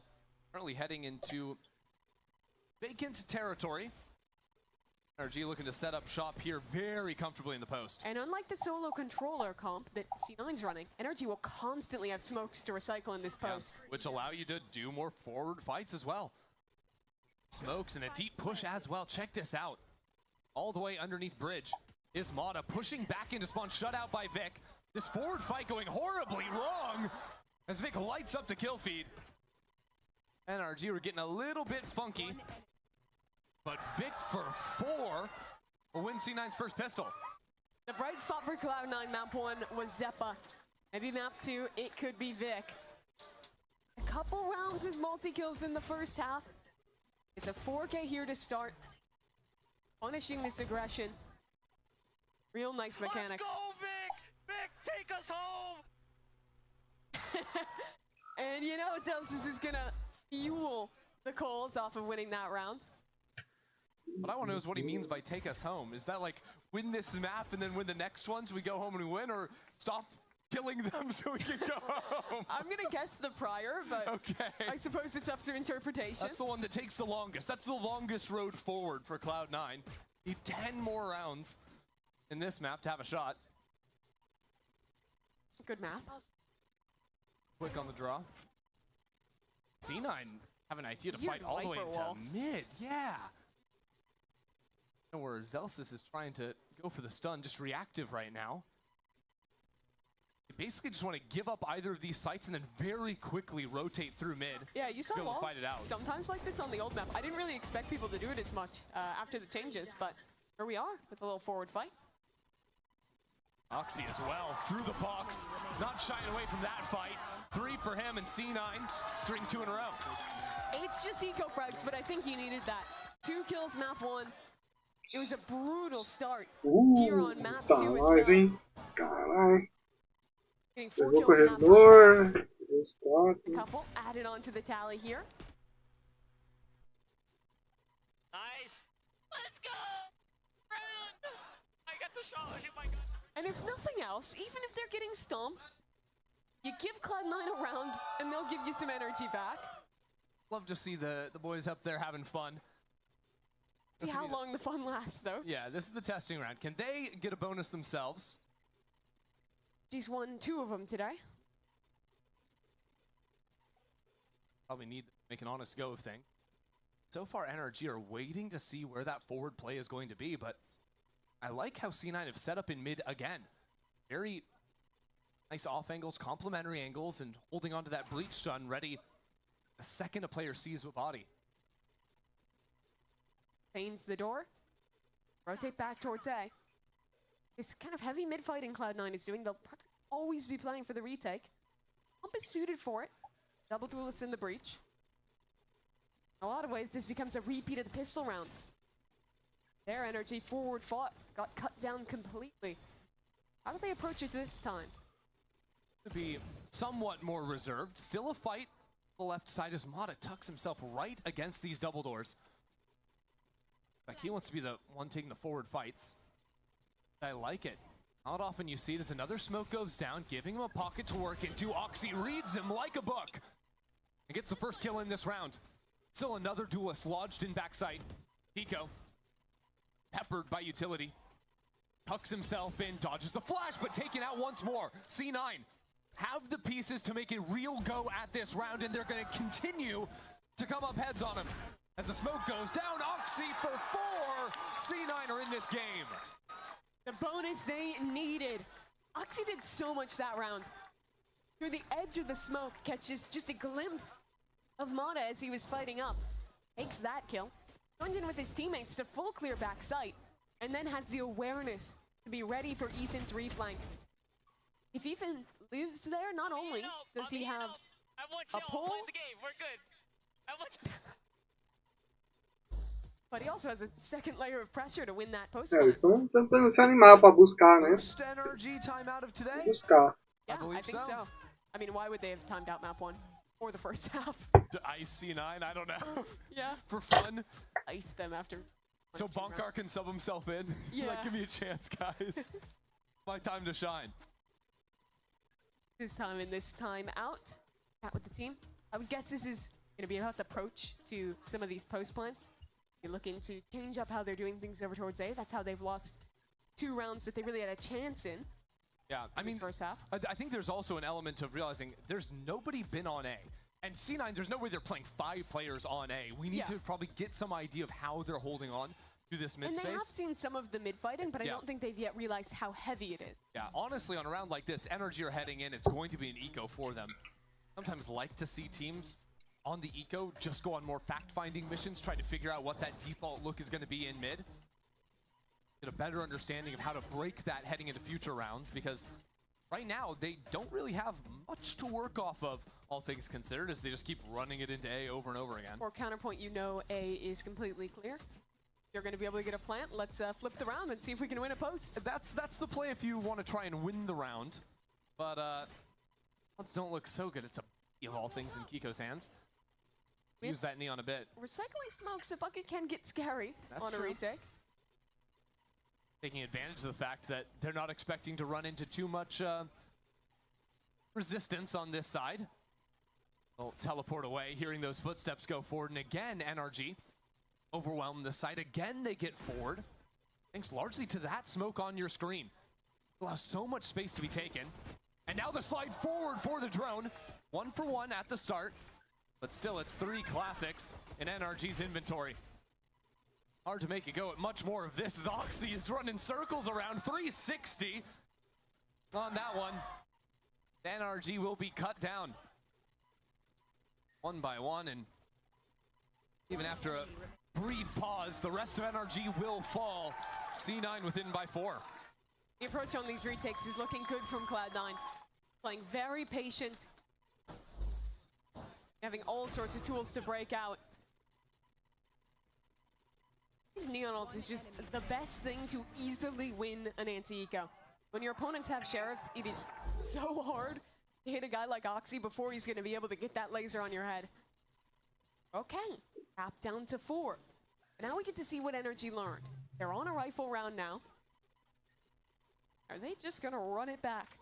4 times the charm on the A post plant. The thing is, it's a little different out of C9 though. Zelsis is playing up on A, trying to set up Penny's operator maybe a forward stun to take this line. That's exactly what it is. What a shot. Picks him right out of the air. Like he wasn't ready. Flicks in time. It's still NRG on this site. Your tools to fight. 40 is so quick with it. Takes Scuba's head right off. And now it gets desperate for NRG. 3-on-5 and Cloud9 again just bide their time to play the set retake up in numbers. Mata right up on orange. Needs to pull off something. But taken out is IGL. And now the rest of C9 come on through.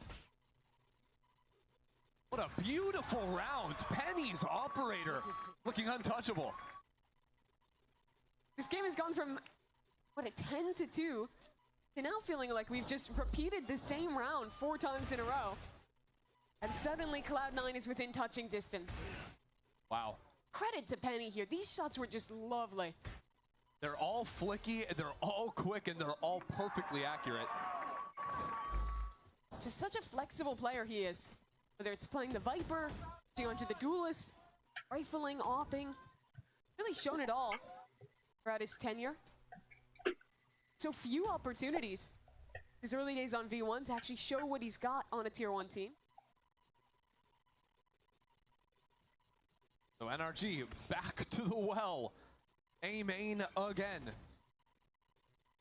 They practiced their B execs? I'm not even sure. They're still running through the A playbook, and now a very deep Viper's Pit.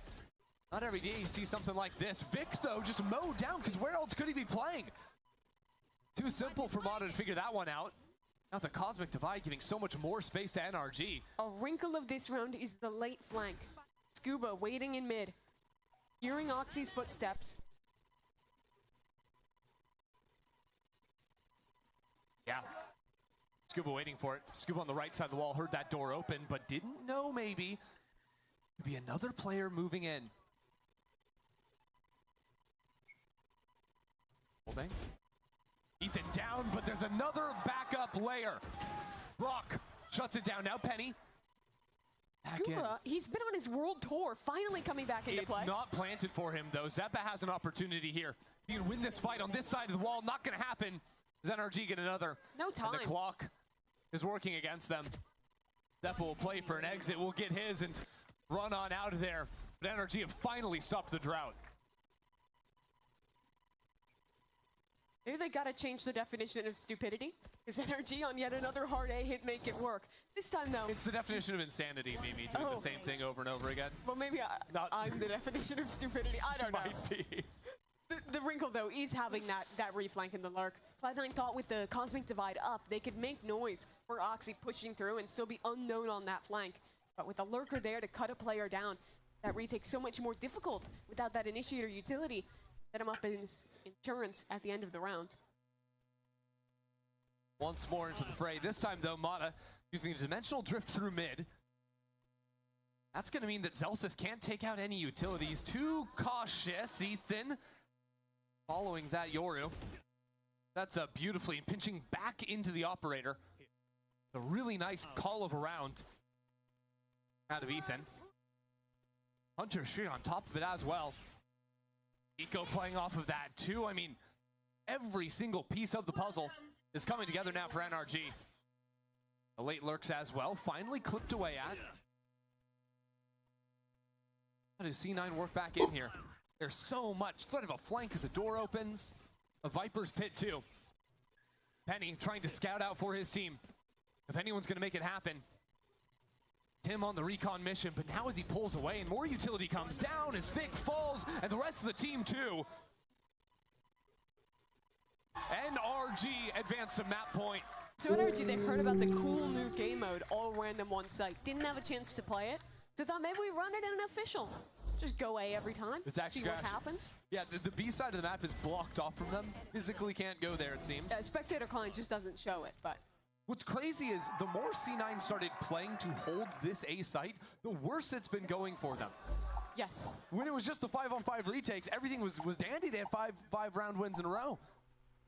And now it's, instead of just a hard hit into A main, heavy play for mid. Yeah. On the Yoru ult, NRG saw a little more information here last time. Trying to work off that for a fight. This time it's through the door, traded out instantly. And Oxy in the corner! He needs a little bit more, he's looking for it. He's hunting, and he's good for it too. Shuts it down completely, and yet Brock brought it to a 1-on-2. Still forced to recover the spike. Swing comes in, Zeppa, absolutely fearless. Vic says it's not over just yet. What great work from Oxy. He had an absolutely brutal start to this series. The first map and a half, practically nothing going for him. And now he shows up with some truly incredible movement. Nice, boys, let's go.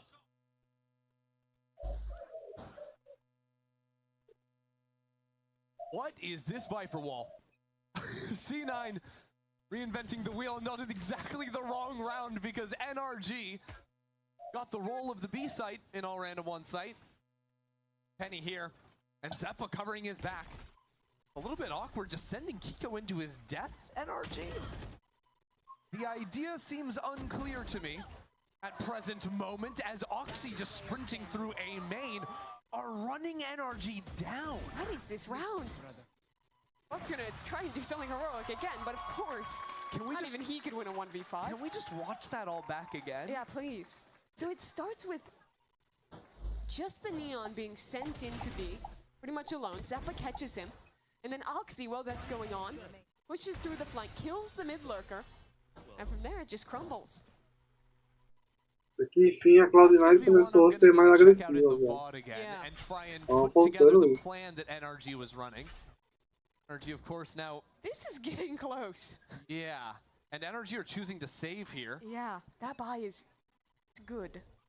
Tirem todos. Making A, trying to walk it Não into tão B. fácil assim, eles Putting atirariam his mesmo. presence here, which Oxy is happy to receive. Good lord, the Hunter's Fury too. Adding insult to injury. It's like, after playing so many rounds as a collective, NRG in this separate approach has not paid out by any means. If Kiko can do anything on this Bucky, sliding forward off his stun, he's good for it. That's a gun to be picked up as well. He's going in for more. Knows he has to win this round for his new team. So aggressive in front of the flash too. So patient. There he is. Worried about the flank as well, but the lasers from downtown remove any real chance in this round. Kubra peddling a sheriff.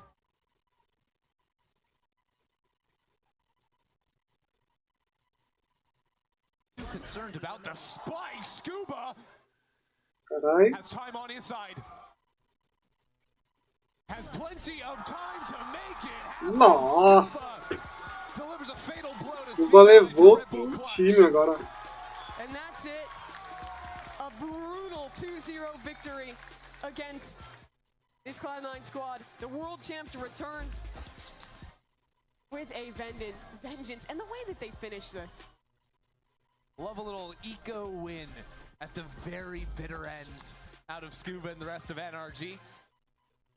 The second map looked a whole lot closer, but honestly, NRG delivered. Coming back, bouncing back in a big way into 2026. Figuring out finally how to make that A site work. Cooking up some more interesting rounds to close it. The team play looked so on point for this squad. I think answering a lot of the questions. Being a former champ, coming into this year. Are they good on Breeze? Looks solid. Have they integrated Kiko well? Pô, parabéns a NRG, mano. Seems so. He played Jogaram so bem. well map 2 on that Neon. Yeah, this NRG team, a true force to be reckoned with.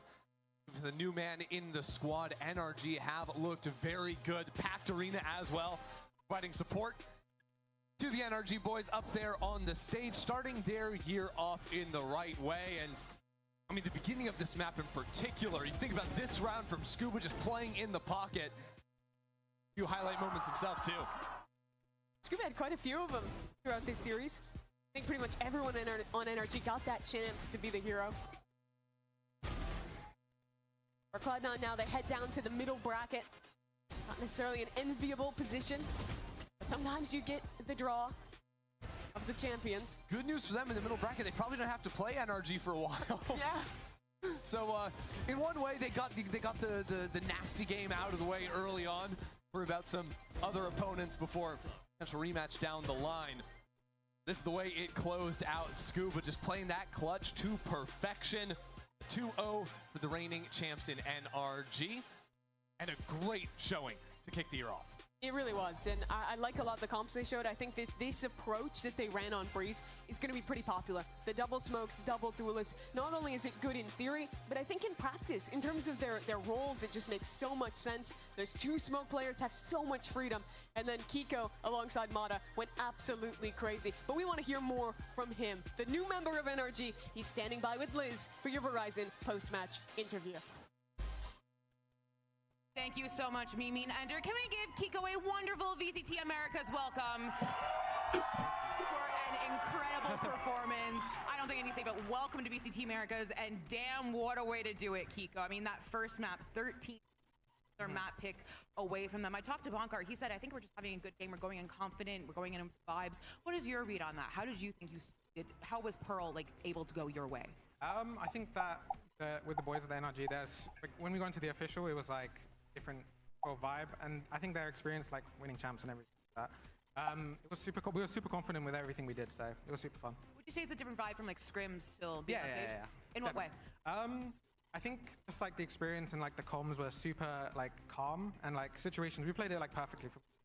Did you feel like when you came to NRG you had to adjust to that style, or did you kind of feel like it was something you were naturally felt? Definitely was an adjustment at first. It was hard, but I think I've gotten more used to it, and I've pinging. So yeah, it was good. I mean, you killed it out there, guys. I saw you. Can you give a cheer for Kiko one more time? I know it's in the middle of the interview, but it is such a pleasure to watch you, on stage. I want to ask you, during our interview with Ethan, he said you're the best aimer in EMEA. I'm gonna get your read on that, but also I would like to know, where do you see yourself in kind of the NA aimer squad? Do you think you are one of the best aimers here? I'm not sure. They're making me play some freaky guns, man. I'm not sure. I'm playing Judge, Stinger. I haven't played that much before, but yeah, no, it's fun. I mean, I can't really rank myself. That's fair. Something else I want to ask you is, you just played against Penny, whom was once upon a time subbing in for Team Liquid. Did that help at all, knowing his his tendencies, his fundies? I was excited to play him. I messaged him earlier. I was like, I'm downloading all your plays. I'm gonna read you like a book, everything like this. But it was just funny because I had a lot of fun playing with him. Well, guys, give it up for Kiko one more time. I would keep on cheering for him. It is so amazing having VCT Americas. Thank you so much. Stay right there, but we're gonna go to break because we have MIBR versus NV next.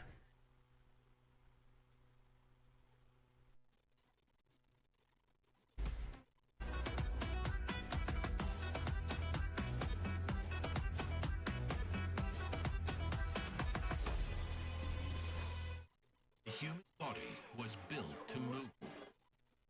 Not trapped at a desk in one singular posture for 12 hours a day. It's time your chair evolved. This is Secret Lab Titan Evo. Ergonomically engineered for you. Gamers, hybrid workers, artists. Backing your every...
E aí, chat, tá esperando que vença agora a MIBR ou a Indy?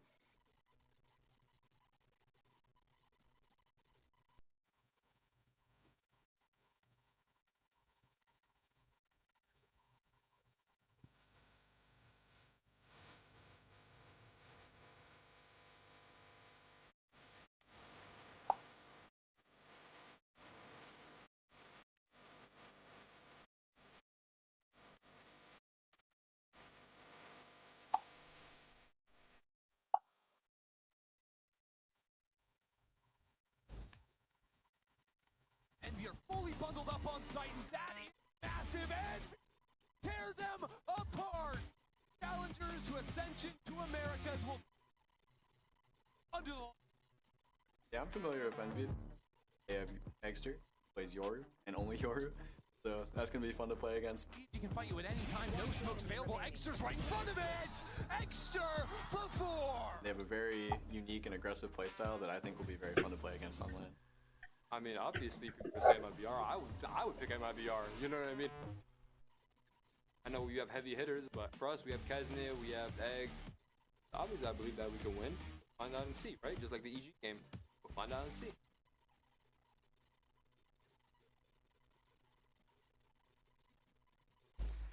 And indeed, we will. Welcome back to day 3 of kickoff and our second match of the day. It's going to be a good one, a banger, if you will. It's MIBR facing off against Envy. Goldenboy here alongside Des. You got Emily and Athena. We're going to break it all down. Get some quick reactions, though, on that NRG performance. I mean, Emily, an absolutely dominating showing from our world champions, even though C9 showing some signs of life toward the end there. They definitely tried to bring it back, but it just wasn't enough. And we saw it ended with a 3K on that Deagle, right? Yeah. And so what a way to close on a map, too. That one was clutch. But no, we definitely saw them have signs of life. I want to point out that we mentioned before about the post plans that we would especially going into map 1, I just didn't think it would be that strong and that unbreakable. No, it was crazy strong. But the actual crazy thing is the rounds that NRG did start to lose a little bit. Cena, phenomenal retake, and they're really good at doing the early round fights to deny just any of that post-plant situation. Even though they were getting onto site really well, but really, really well played from NRG. Every single player had some sort of star player around too. We saw so many. Everything was like looking for them. Oh, without a doubt. But of course, let's go ahead and move on, though, to our next matchup, because Envy's first match got off to a little bit of a rough start, right? Now, they have 2 subs coming into this one, right? And one of them actually just arrived that day. Kesnet had just landed. We saw him literally taking his pictures in the office, in the studio. So, you know, they were dealing with a little bit of a last-minute thing here. But that being said, Athena, what we did get was an Envy squad that fixed up some mistakes, came out strong. Yeah, they definitely started off a little bit slower in that first map, but everything else looked insane. We saw Exter come online with that Yoru. We saw a lot of really good mid-round plays and a lot of getting that information favorite to their IGL. EG, they couldn't quite keep up. Felt like the firepower was super heavily lopsided towards them. Yeah, and they were just willing to fight everything, and their trades were always on point. Like, I never saw a moment where they were in a group fight and they were kind of coming out of that on the other side. They had really good, like, double swings. It felt like it was really coordinated. And they were so fast. I want to give tribute to that for Exter because of the Yoru TP that he had. He was always so quick to get there. And Rossi, huge props to him. Really felt like the cleanup crew. He was able to anchor sites, but also be the one, like, third entry past Kesnet and Exter to kind of finish the rest of the kill. Yeah, tall tasks were being asked from these 2 substitutes, and they came in and they looked good in the process here. But as we look at the core of the Envy team, one of those members, Inspire, had an opportunity to catch up with Elizabeth earlier on today. Now, Inspire, congratulations on your first win in VCT Americas. But now that you have had time to kind of cool down from it, facing a super team, MIBR, what is your strategy going for that? And talk like we said. I feel like our team has nothing to lose. You know? We're up from Ascension. We know, like, we are out here. Eu sinto que literalmente o time vai não vai ser troll e ainda por cima vai jogar muito bem, ainda não vai passar vergonha e ganhar a partida. Now, like, how far can we really take it? Like, beating them will, like, tell us a lot. The trash talk, that was more for, like, defending my teammate. You know, this guy's standing up. I gotta yell back at them when I get around. You know, I'm the type to, like, talk. Ele tá pensando que tudo isso vai ser controlado e dependendo do que acontece. Agora a parte lixo que pode acontecer, vamos só assim, entre aspas, em inglês, né, que eles falaram do Clash ali, Que é a parte que pode acontecer e as coisas ruins. E que vão ser literalmente atirando tiranos e falhas e erros que não podem acontecer. Que já estão esperados, porém não podem acontecer. That he's here and that he's going to make his presence felt in the server. For sure, and I really love that in the interview he was talking about how he had that mentality of nothing. They know they deserve to be here. Actually, for MIBR, it's a lot more to lose. So they kind of have that super explosive to try to play our game, try to get on site, try to get those kills. We don't really care who we're facing because at this point, every single person is supposed to be better than us. We are the underdog, and that mentality, I think, plays a huge part into it. Yeah, and especially with Inspire, the bold plays that I was seeing out of him, like we saw in that B-roll there, him just being on top site, it really felt like he was kind of defying the unspoken. You know when you're kind of playing retake on a site, you go at one and you fall off? Yeah. This guy would get one and then jump on top of site and peek over his Viper wall to go for more. It never ended. Yeah, his stats were crazy. He was holding it down. We talked a lot about being a sentinel and holding down that site. He was a controller holding down the site almost every single time as that Viper, and it was really insane to play around with his. Now, of course, the IGL Poppin did struggle a little bit in that series, you know, and he admitted as such as well. This is actually what he had to say in our Verizon post.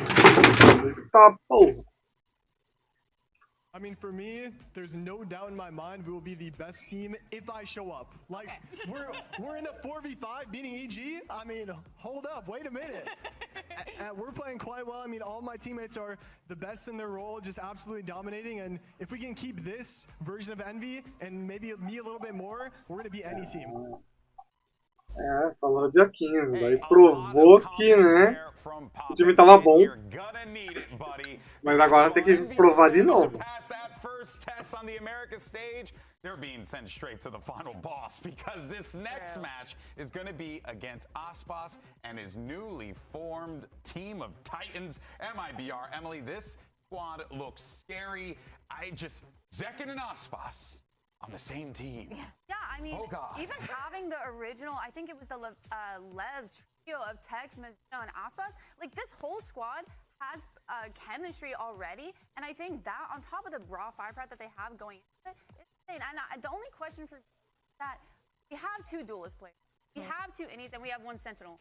Who is going to be playing what? Like, I don't know who's going to kind of swap off their roles and have to pick up a brand new one, and will that have any effect on this supposed super team going into their first match? Yeah, you think that's going to really play effect into their playbook, especially because you want to have that fight for that fragging potential. You're going to see a lot of these players going for those hero plays because they do have that duelist mindset, like you said, as well as that win mindset. But Tem as you can see here, Aspas, and Tex joining this squad, it's going to make it really round about standout players. Every single one of these players is really good at their roles that they play. But again, like you said, Emily, what exactly are their roles? Yeah, they're good at the roles they were playing in their previous team, but now, you know, they're kind of all getting mixed around and switched up, which I think is certainly going to create a lot of question marks. And I think the other thing too, Emily, you got a team with this amount of prolific players. There's a lot of pressure that's also being mounted on these guys too, because this is yet another big Aspas experiment built around him. Yeah, I mean, especially coming in from the fans, they all want to see these individual players succeed. And putting them together like this, it does give them a lot of pressure, but with the experience behind them and already being like those star players, having lived through having those high expectations placed on them, I think they'll be fine. Okay, but we got to talk about it. We got to talk about the elephant in the room. What's that? Super teams. That's right. Do they work? Actually, you should see the poll down there. Let us know in the chat right now. Super team. Is MIBR a super team? Yay or nay? Yes or no? Let us know because we're going to show the results here as we talk about it. And the reason why is because Shopify Rebellion's Alexis, who I'm sure you both are very familiar with competing against, had some thoughts. And one of those was that MIBR is going to be a flop in 2026. You know what? I kind of get it. I kind of get it. Personally, I don't think so. But I kind of get it because super teams always do tend to flop. I feel like we've seen so many iterations of coming onto the stage on VCT. Every single time it feels kind of like an ego war. There are players that super team for a lot of this. 80% saying it is. By the way, I do want to note everyone here as well. Alexis, I believe in you, kid. Okay, you can get on Celebrity Jeopardy. Okay, I believe in you. I got it in with Ken Jennings on Blue Sky. I'll hit him up. So funny. Okay, no, but they're saying 80% yes on the super team. Alexis is saying it's not. They're gonna flop. Yeah. You're giving me the cope. We got all the. It is cope for or the sure. hope, the cope. I don't know. I mean, the thing about this team though is that the problem with originals, or most, is that they do have those big egos. You find them fighting a lot to have that star power, but then now you have these stars that all are actually kind of collected. They don't have that ego in the game, in the server. They do, but their personalities just aren't like that, where they would clash with each other. And we already know that majority of these players play well together just because they have in the past. True. Yeah, no, and if anything, you got a lot of soft-spoken individuals, but that actually might be a very good thing for this team, just to kind of get their ideas out there clear and calm. All right, now let's go ahead and hear from one of the new members of the squad. You may have seen him a lot in red, but now you better get used to him in blue. Here's Zekin with Elizabeth. Now, Zekin, you were essentially the face of Sentinels, but here you are in an MIBR jersey, and you're going to be, I'm going to say this to the camera, you're going to be controller on MIBR. Talk to me, what is this new role on this team? Playing controller, throwing smokes, trying to support my team, being Ospas's water boy, things like that. Maybe you'll see some duelists too. Just have to wait and see. But it's been a lot of fun so far. Luck. And yet again, another reason why the pride of New Jersey continues to impress us all. Now, Zekin coming into this one, and also Elizabeth too, both prides of New Jersey. Now, of course, Zekin is coming into this one, as we heard, in the controller role. I cannot help but feel like, Myrna, that this smells a little familiar, like Tens in Sentinels. Someone else with a Z. Prominent duelist moving really over looks to a up to someone. Yeah, that's kind of crazy. No, Following in footsteps, but if you you know will. what? It worked really well for Tens. He really made a big turnaround in his playstyle to kind of fit for that controller role. But and be Zekin that wasn't. Like, I don't want to take anything away from Tens because he's incredible. Yeah. But Tens, I think, was definitely feeling like, hey, maybe make this switch, this would work out. Zekin didn't really need to. He's still one of the greatest duelists in the world. Yeah, I mean, I gotta say, though, role swaps aren't really the end of the world, especially when you have a player like Zekin who seems way more than It's willing more the to put player the work than it in. is the role. Yeah, exactly. Like, as long as the player is willing and actually enjoys it and finds some sort of passion with wanting to learn a new role, and it seems like he's ready for that. I think the thing is, too, is when you're in that controller role, you are probably going to be in majority of the clutches. Yeah. The duelist, you're going in, making off first, grabbing those crosshairs. But second, he's going to be that water boy to Aspas, as he said, but also following up, getting those kills, being in those clutch positions on post plants, being able to retake and support his team. So I think he's in a good spot, and I think it makes sense. It really is impressive, and it is, again, I'm always going to sing the praises of Zekin as a human because he's just a good dude, and it does go to show you when a guy like him who could genuinely have an entire roster built around him, and yet he's here saying, I'm Ospas's water boy. Like, that's the kind of humility he has. Well, I think the good thing is, too, is he's talking Even about if that it's a we joke. might see double duelists. We might see that. So maybe he's water boy as in Doru, and they're double duelisting it down, and he's flashing. I see the connection. Yeah, And you know what? You picking up one from down. That's actually not a bad call there. It's a great role for him to play, and we'll see how it all works out. But folks, this is it. Let's see what our newly ascended team Envy can do, and let's see what the world beaters in MIBR bring to the table. Riot Games Arena, give it up for the newly ascended Envy!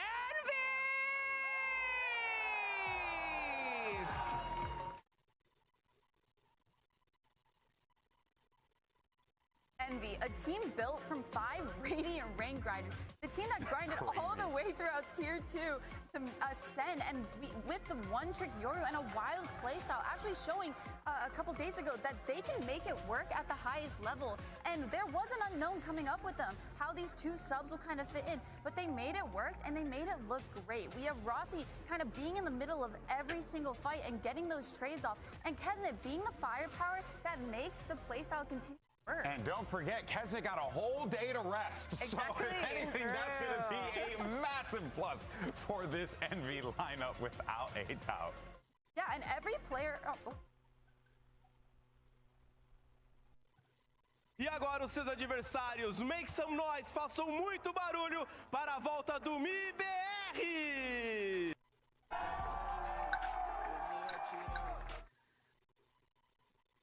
And here comes MIBR, a squad that looks like they could very well dominate the region, Myrna. This is step one in that process to see if that will come true.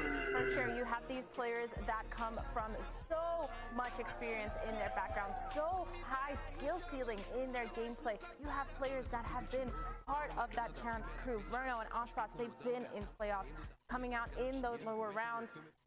In the round 2 of champs playoffs, Zekin champs also they got grouped, but it's okay because he's back to kind of prove himself. And all these players, they have so much to prove because they've been on this come up. A lot of these players have been main talk of every roster. Hold e bind. I mean, I think this makes sense. The envy on the Abyss makes sense. We saw that yesterday. Emily, you want to talk about that? Yeah, no, they're very unpredictable on Abyss. You're getting hyper over there. We've seen them kind of make some insane plays, but the only thing that I'm worried about is that now MIBR have witnessed how they play it. They know that they're going to be having that Viper lurk on attack, and they know that how they anchor sites and how they're always kind of ready to play for fights. So I could definitely see them kind of baiting those fights out and punishing that. Do you think that MIBR, though, they're going to full send it? They're actually going to start running it down, feeling that disrespect because honestly, if you have firepower like this, I would tell my team to just hold them. I mean, honestly, that's just fighting fire with fire, and I think that's more of a gamble rather than on the other hand, they could be playing a lot more back and kind of just letting Envy run it down into them. Well, that's what I was going to say. I'm more on the side of I want to see MIBR really just set up an iron curtain and just not allow their opponents to get any kind of progress. Like, to me, that will, an MIBR that controls the pace of the game that much, to me, that's what I'm looking for from this super team. I feel like I agree with you guys, but also I'm feeling MIBR might want to set the pace. Potentially, especially with Ospas exactly, and Zekin there, on their defense side, shut them down early. Shut them down early. Being a little more aggressive, taking those mains, proving that they are who they say are, who they say they are, and who we think. And I think it's important for Envy here A to pergunta not é: give a care about o Aspas com esse time vai conseguir fazer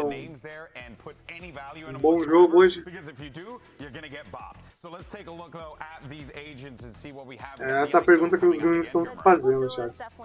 Se o Aspas vai jogar tão bem com esse time novo. Porque ela pode flopar, então, né? Ó, Asta já vem de jetzinha. Maybe you guys were right because I'm seeing a KO, I'm seeing an Astra, I'm seeing a Cypher. They're going to take it a lot slower than I thought they were. All right, folks, this is it. Let's see how these two teams clash. Can the Ascended squad show us what they're made of, or will MIBR show the world that they are beasts? Let's send this over to your casters. Here's Brent and Sideshow for the call. And what a hell of a matchup that we got here as well. That Path to Pro team in the form of Envy get to really get to cut their teeth essentially against a team of MIBR, this super team that's been brewing in Americas. A real chance for them as well to potentially take a heavy scalp in the form of that team who hasn't had much scrim time as well, to be completely honest with you, right? MIBR are coming into this season with the highest of expectations, but not exactly the most preparation compared to the rest of the competitors. No, it's kind of unbelievable. You look at Envy on the other side, and Kesnit has only just arrived here, had some visa issues, but Aspas has been undergoing heart surgery, which was thankfully a phenomenal success, but that has left them without very much time to practice coming into this season. I've only been playing together for the last couple of weeks by the look of things, but the level of quality talent on this MIBR team is so high that the expectations are through the roof. Immediately, really. All in your face, tag there from the camp. They're going to be holding this one back. Second shot dart as well. That's going to be potentially cancelling out. That is a ton of chip damage. I mean, players are low as anything. Cages. The play around potentially anchored towards the back of the sides, and shots going wild. Texas just rolling retreat all the way back. Playing multiple lives while he's at it. Leaves it just down to Kesnit and popping towards the back. Aspas gearing up. Cerebral player in terms of the way he wants to take these fights, and he's doubled up alongside Machino. Easy 1-4 and popping now left into possible spot. Just with that Sheriff looking to see if he can get his way back out, but just caught on the tail end of things here. MIBR off to a strong beginning. Chip damage was unbelievable. That's crazy with the shock darts. The shock darts caught a couple of players, and then Texas spamming into smokes, and they'd done about 200, 300 damage before they even saw a player. And we were talking about the comps really just as they were loading into it, and Josh, you weren't happy with the Cypher, but you're immediately seeing so many ideas put in because of it. Yeah, I think that I'm looking at the MIBR comp and it looks like it's been pulled out of 2024. Right, yeah. It looks old. It looks like an old school version of what people will be running on Abyss. If anyone was going to be running Cypher in this, it's not Inspire, it's X. So it does feel a little behind the times, but when you have players like this, maybe they just want to play a really solid fundamental game and allow Envy to crash upon the rocks. MIBR with the Astra and the Cypher do have a lot of stand their ground on sites. Sure. Here's the double trip setup, double cage setup. They're very orchestrated, honestly, and Tech seems to have full awareness of what's going to be happening. Big crash in your face. Doesn't really matter. Weapons in the hands of these Envy players, not enough to really get through any sort of opposition. Tech's just definitive in terms of the way he's holding this one down. Not much in the way of threats here, and a flash overhead. Perfection with the setup. Nossa, MIBR veio com o time tá forte já. He's the player that I think a lot of the doubts are focused on. If you are a doubter of MIBR, it would be because Tex last year had a bit of a rough season. We know that he's been phenomenally good before. In 2024, for example, for Leviathan, with Aspas, they were able to get to top 3 of champs. But last year was a wonky season for him. It's great to see him start out on a good footing here. He's got the talent, it's just about getting it out of him. X was running around the map there. It's going to be late setting up over towards A, but luckily Envy to go fast. I'm actually all the way up to the areas. Oaken. A little bit of him. No, at least that they're A default. Double smokes in mid. Deccan's going to starts to pull attention towards the middle of B weak. Envy actually were doing very little of this defaulting in the game previously. Sending it really. Yeah, they do like to just. Ranked mentality. Mazzino. The pain that Inspire was going to be up that line. Usually that kind of push would work for Mazzino, but this round Envy playing it a little more spread. Dangerous work that. That's 140 still. The shield wasn't intact. Kesnet would have been a goner. Access towards it. Deep push and punished. Yeah. Going toe-to-toe against the final boss. What you come to expect here. Verno as well. Quick cleanup over towards mid. Inspire no longer a threat over towards it now. Extra's turn to try and take a fight with a flash, but anti-position played. Big dart in as well. These players are finding it difficult to get through because it's all on board here. Envy take a fight forwards. Full aggro and aggression on the same page. Really nice there from Envy. They recognize that they've got to make a play in that situation. Even with the better weapons, they're down in terms of numbers. After taking a couple of scrappy engagements. It's good to see them. Vai lá, meu lindo. Boa noite, bons sonhos pra tu, tá? It's the exact same map pool as when they played against Evil Geniuses. And I do agree with the that by the time we got to the end of the series, Envy were playing pretty well together. But the start of the series, if you think back to Abyss, it was a bit disjointed, in my opinion. And so it's good to see that they've tightened that up a little. I think some of that is just because, isn't it, fresh off a plane, basically. Yeah. Nerves as well. I mean, this is the biggest stage that these players have played on. They do have these chips on their shoulders in terms of wanting to prove themselves. Nerves is such an interesting station with. Sometimes it feels like they're powered by spite. Right, yeah. All confidence, all ego. And when you play against a team like MIBR, everybody in every press conference is looking forward to playing against it. Because they're the new hot super team on the block, and if you beat them, like, you're the guys to look at. It would just be a massive upset. G2 breathing a sigh of relief. Yeah, kind of. They've had the target on their back for the longest time. Yeah. NRG, MIBR. But because MIBR is so esquerda. people just want to play against them. Yeah. Vai virar. Exter said that. Exter was like, if there was one team he wanted to play against, was again. Falling in from popping. This is a bit more spread defaulting to go into the pick and doing a lot of 4-1s here with Inspire on the lurk rather than coming side. Dash proactive here from Aspas. Going to be that down towards his back. Blown forwards as well to absorb up most of that trip and chewing them up still into the cages. It's blind firing from MIBR, and they're going to see if they can wiggle their way out of this ones. Cloudburst on Cloudburst! No way! No way mesmo. To playground on the site for a player like him, and he is not done yet. 3-piece in the round. Stunning stuff. You're allowed to shoot him. You are allowed. Oh, that is slippery from Aspas. How has he gotten away with that? I think it was a blind shot that he took. Yeah, I don't think it was like, there's no assist there from a recon or anything like that. In the highlight, looks a bit simple for him. But he was slipping inside of his cloudburst, wiggling around that. Gets away with it without being punished. Ask me how. One of those players that, when he takes the fights, just so intelligent in the way that he does it. There's a lot of outs when he's playing on the jet. It's forced out an early timeout from MV. His movement is spectacular. Yeah. The place that I always think Icebox? I was going to say split. You could literally name any map, maybe. Yeah. But pushed up on A, on his split defense, and the way that he takes those op fights and his... He really is one of them. Because even the other flashy duelist players that you think... Very directly Zekken, who's taken a back seat in this... Zekken's a world-class duelist in his own right, but he's a bit more aggressive, selfless, willing to throw his body in there. Aspas is cool, calculated, really precise with everything he does, and plays his life to perfection. That's why everybody was really, I mean, myself included, quite excited to see them play together. I think it's a perfect deal. Yeah. And I'd love to see whether, how many maps in the pool is Zekken actually going to be playing duelist? He hinted at it. That interview with Liz right before this.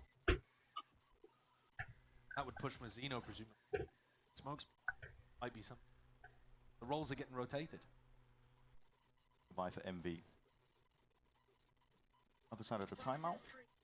Need a round to really pay attention to adjustments, but MIBR seem to be ahead of it. I think that there could be some mid-exploration.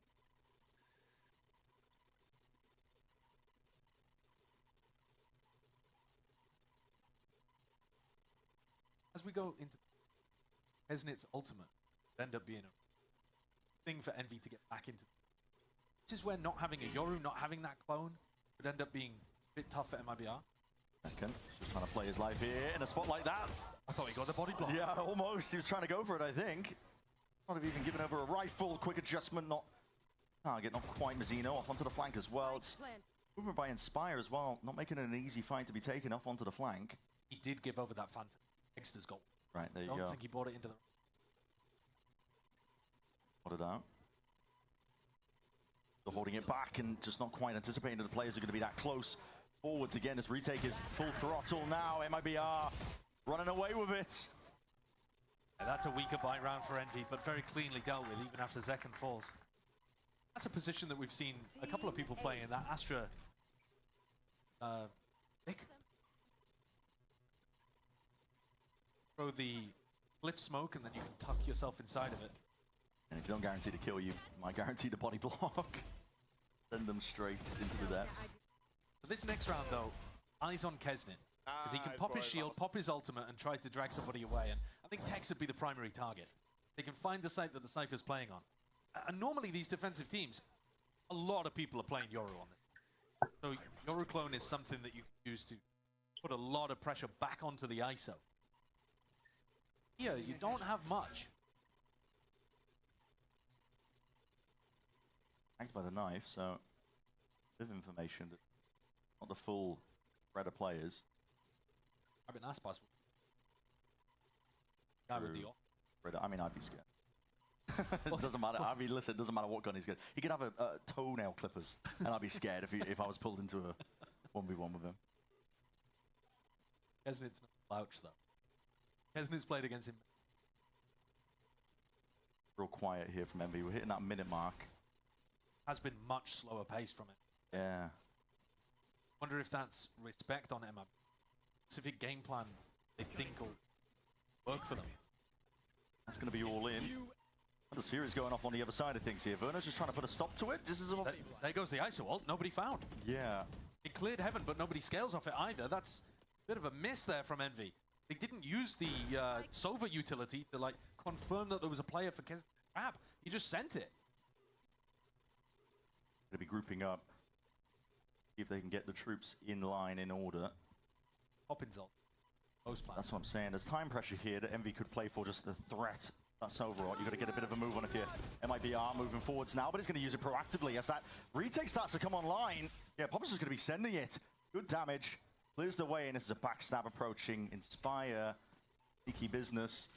Pulled away behind them, just spotted out at the final few moments, tapping away, and there it is, anticipating that re-peak. Aspas looking to get away with his operator in his hands, but he's being chased by a... Take the duel versus him. Ready as anything, though. He only had about 4. Sheriff. Yeah. And Aspas even managing to keep go up there at the end of the round 2, takes down Kesnet, who was hunting him. So, operator saved. Economy still good for MIBR here. Pra segurar Even though Envy take the round, operator. it was costly for them. I don't think they'll mind though. Investing the ISO ult and the Sova ult into that one is fair game, and now Exit can momentum. One of the things that I really like about Envy's composition, how many big ultimates you have to win rounds. Something that MIBR don't have as much of. Do they need it? Standard comps? Yeah, that's a question, right? See, they can rolling though. Off-site setup over here. Yuri will come through. I don't think Tex and Verno will be able to hold the ground.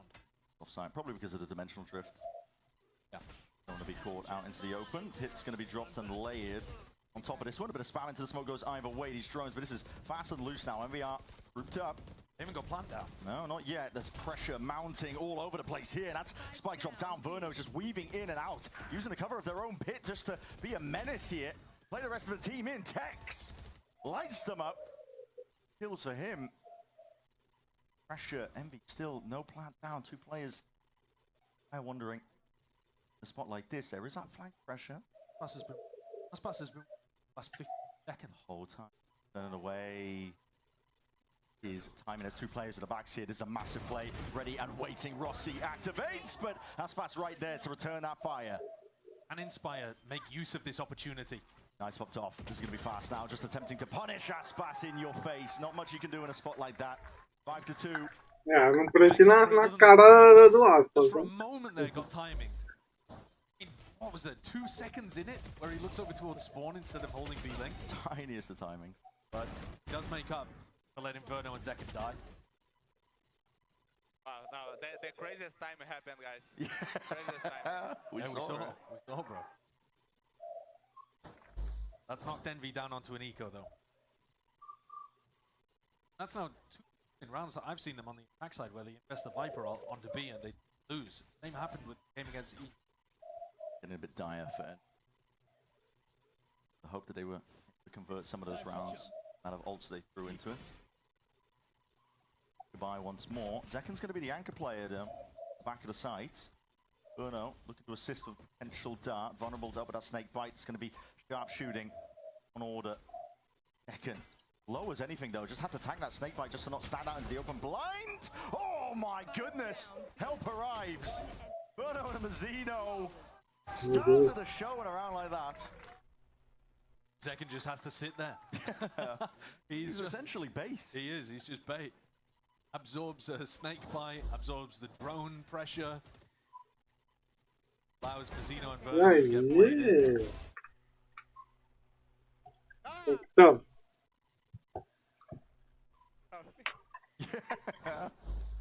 He's a lightning rod. There are many threats on this roster that you worry about. Seconds at the bottom of the scoreboard, 2 and 5. Does it matter? Not at the moment. MIBR are 6-2 up. One of those players that understands that as long as you're winning. Yeah, I don't think it's kind of rare to have somebody so talented. Previously a superstar duelist, without too much of that. Yeah. Happy to take a backseat on a key top section of mid. So they have to use the drone here. Verno just getting that mid-run info, ensuring that it's clear. Posting Aspas. Back up.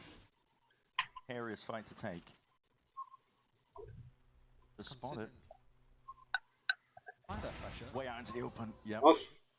From Aspas. Pai, já pegou do meio, já era. Não precisa nem mais trabalhar, já tá pago. Spire's been activating a little earlier than on the other side. This a fake? Are they going to end up going back over to B? Red and slow for Envy, but I'm not sure they're accomplishing. Floundering route. Not looking to take that one. Vem pra A, vamos ver. Nerve just spots it. Limps of a body and Nossa! all he needs. Aspas. Aquela rushadinha rápida. Fight to be taken up, drafted away. What is that movement? It's so God good. Damn. Just out of there. Going to be caught, and well, bullet to the chest there. Texas happy to clean up the rest of it though. So an instantaneous trade, and the ult barely not able to get out there. Rossi happy to take that fight again as an individual. 2v3, good shots. Lighting them up, best chance in a long while for Envy. I think how they want to take the rest of this. Up the ropes, what is occurring here? Down to the 1v1. Rossi versus Zekken. Smoke. Now's available for Zekken to work with. Ult on top of it as well if he really wanted to play happen, but just the star consumed, drops down, forcing the issue. Jumping around. Would have heard that Rossi has jumped down here, but Nossa, pegou pelas costas. What a round by Rossi. There were some amazing shots in there. That is a really special round from Rossi. Great trade out as well. Playing off the back of Extra as they doubled up into ropes. Take a look at this one again. Essa avançadinha rápida, mano, foi o que deu vantagem pra ir buscar, mano. And we need rounds like this. Only their third so far. Normally on the attack sides when you've seen them in the past. Attention, for example, that Snow bulldozing over them on. It's been a bit more patient, calculated. Like at least to get, I think, Kesnit's ult online. Value out of that. Last time it just a miss. Yeah, we're entirely off site around the ultimate. Got to be worried about both of these ultimates though. And Aspas is confident to push up and play aggressive angles. You saw him in the previous round how he pushed to that A main space. Holding onto his drone though. Not a tool that they had to work with. Drone in here. Now Kesnit to get a much freer orb. Try and get up as much as they possibly can. That blind catches everyone, but crucially, no sound cue. Go for the ice. Panicking, I think just the drone tags. The ice orb might follow up, but Mazzino. So no command popped off here. That means no utility, no ultimates can be used to try and bail them all the way out. Damage done. Drop down though. The floor, Mazzino is going to be given up. Aspas going to be playing his life, trying to regroup with the rest of his team. Isn't it got a knock, but he didn't get the ult orb because Mazzino's still technically alive. Right. Falls, so that's it. That's an ult online, which he can now use immediately at that. So that's Heaven cleared. Poppin taking the space off of it. 1v1 to be taken. Kesnit can't win it out. It's Zekken and Verno winning their individual ones towards it, and it leaves it in the hands of Rossi. But too much to deal with. Overwhelmed from every angle. Feels comfortable here for MIBR. There should be a lot of threats, but I guess when you're winning your 1v1s at such a decent level, I don't think there was very much threat in that exec though either. Inspire's cleared up fairly easy. They've come in with a really clear game plan of trying to get Inspire activated on these mid-lurks. At this point, I think it's quite readable. They haven't been getting the most value out of the ultimates in general, to be 7-3 though. Chances to recover the half, but I think best case scenario here would be an 8-4 for Envy. Weaponry is looking real bad right now. Round might be. A Envy perder essa partida compensa muito mais perder agora. I like it though. Fosse muito mais perdendo buscando. Big group up. That's a knife that tags onto 4, so a lot of information going to be gathered. Mazzino stalling them out and slowing them down with a nade dropped at their feet. I think Extra wants to be playing for the orb here. Get a death and you have it online for the next, but everyone's taking it. I'm not really thinking about it, but that's 2 waves of the util. Moving past and away, Mazzino just dominating the angle in the smoke, underhanded with the flash. Inspire, anti was played. He does connect that shot! Alright. Okay, blind fire into that smoke. Really making it nice and awkward for them. Verno, feeling like he has to offload this Hunter's Fury just to buy a bit of time here towards the back of the site. No connections. A lot of players weak there. Inspire foi buscar o Aspa. All the way, Aspas. Like Bates almost what is occurring here with a game of timing. No way! And this is individualistic at its core. Envy finding it hard pressed to get anything done though in a spot like that. No, what is going on over there at Spawn? Just craziness. I mean, Tex has got his back to Inspire the entire time, not realizing that Aspas is getting pushed. And Aspas is like, fine, I'll do it myself, I guess. That's silly to begin with, but this brawl that happened in Spawn was, huh? Nossa, a Viper! Nossa, parece eu contornando aspas, viado. More than the aim that wins it for Aspas. But the aim's not bad. He's 13 and 3. It's not missing. Oh. Round 12. Chance and a half. Up to their ults. I want to see Envy prioritize getting those on board because that is win condition for the backside. Dexter could have his already. An aggro here from MIBR. Something they've done in the past. That's shield. Not even broken, I think. Kesnet can still just run this one down. But how is he not punished there, Aspas, again? Yeah. One's going to be broken. Nade stores him out. Ult up collected, though. Yeah, and here it is. Popped off. Dimensional drift forwards. Clearing the way for the rest of his team to follow up and through. MB take this one. Thoroughly spotting out two players out towards it as the drift fades away.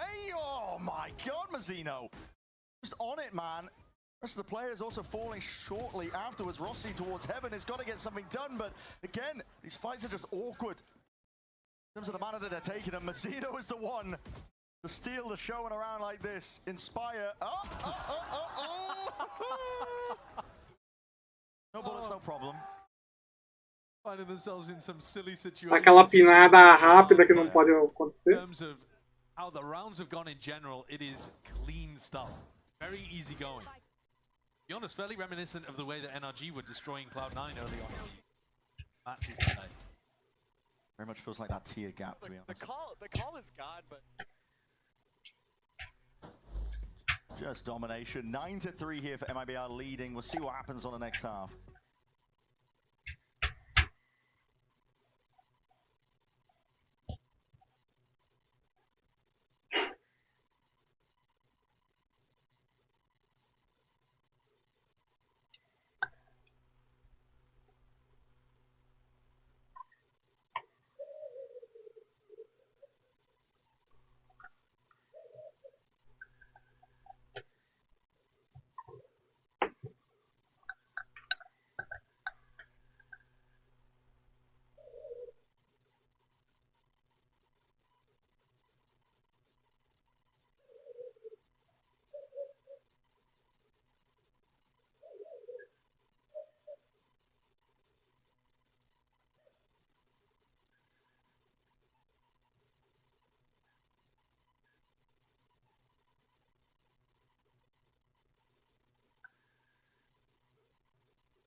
That tier differential. A bit like that, to be honest. Yeah, get him. Yeah, a bit like that. Get him. All the aggression in the world couldn't really help Envy towards the end of that half. Iron wall that was pulled up, MIBR holding their ground. Didn't matter really the scenario that they were playing in because perfectly happy to swat down the individual plays. About round 12. Double pushed into on their end and had a player pushed. And all three of those players died without getting it. And you expected chances, some of them, to pay off. And I think that this is just an example of what happens when ready for your shenanigans and also has the skill to be completely. KD's in opposite. Yeah. Expect. Head back into it though. Interesting to see that Aspas has got regen shield and a ghost here. So, investment. Yeah. Dino taking the L, dropping the ghost to his right. Aspas has been set up as the raid boss, the final boss. Beat suppression across the board here with a shot dance. A fight taken. MV finding time for but a moment. Seconds off, but now maybe potentially overextending when Verno is left to punish. It's damage done. Got two for the troubles. Popping over that orb as well, but he's going to be sandwich squeezed now. Tex approaching. At that, looking for the clearance, but yeah, shot from behind. Rossi willing to help out. Popping it. Oh, looks nice. Really does, yeah, they're going to be ready for this fight to be taken. MV hits the round win. Good to see Poppin being able to win those duels. Really needs to. was very critical about his. I mean, he was joking about it too, but talked about how in that game against Evil Geniuses they were basically playing 4v5. They're all right in map 2.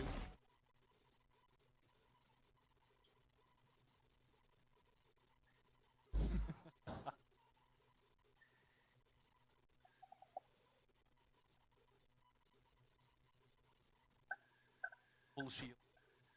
Double Spectre. Spectre on MIBR, looking to put that 5th round on the board. A lot of emphasis by ND. They want to hold down A main control. Breaking that cam, knife towards the top though. Obrigado, muito bem-vindo. Prazer em conhecê-los. Eu sou o Blade e podem me chamar de Veio Blade ou Veio, tanto faz. Sejam muito bem-vindos. Prazer em conhecê-los. E aí, como é que vocês estavam na livezinha lá?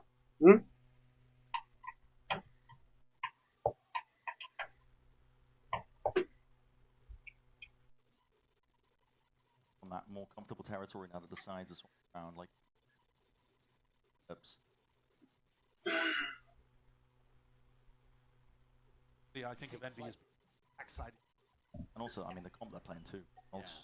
Tava mídias, papai. Caralho, aí sim. Aí sim.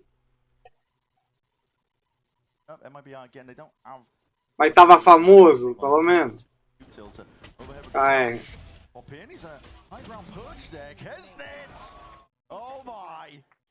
Just shreds them to pieces, stinger in hand. Yeah, it is. Also for ultimate.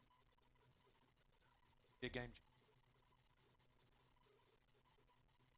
I don't think he'll have it online though. Away. Não, é filho meu, é filho da Yuna, ou, se você não tá sabendo aí, o Mano Malas.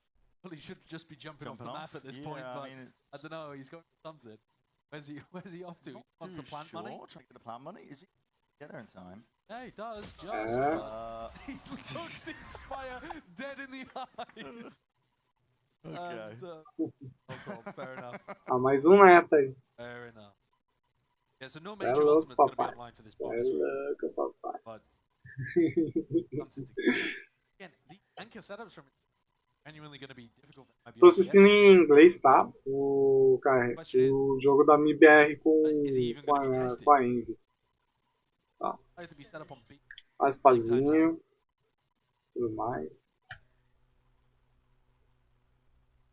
Still, game plans as before have been actively trying to fight over certain areas of the map. Hence, always applying pressure. At Cam, big question mark in the minds of MIBR, wondering where they could exactly be playing. Big up. Evitem de spamar Caps Lock, tá? Porque dá merda na minha live. They need to know that down and out of that spot, broken the camera. Worried a little bit about them. Ela já ficou brava. Que filha que é. Much more available. Aí, tá lá vivo. I mean, maybe Beckham was spotted by the drone. É lógico, você já chega de Caps Lock aí. Que filho é esse? Não compensa, não compensa. É o caralho, filhota. Olha como você escreve no meu chat aí, mano. Duas coisas que você não pode. Duas coisas que você não pode fazer na minha live é escrever em Caps Lock e mandar um monte de emoji.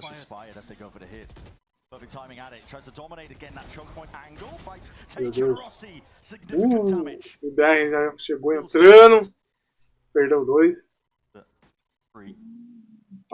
By Aspas, a bit unorthodox from a player like him. He's alone going at it, but he does have that dash to see if he can get out. But still eager. Ai do céu. Claim to their lives. Mine's got to do it now with a stinger. É, eu sou anti-gritos, mano. Você é louco. Estão pensando que tá uma onda. Caralho.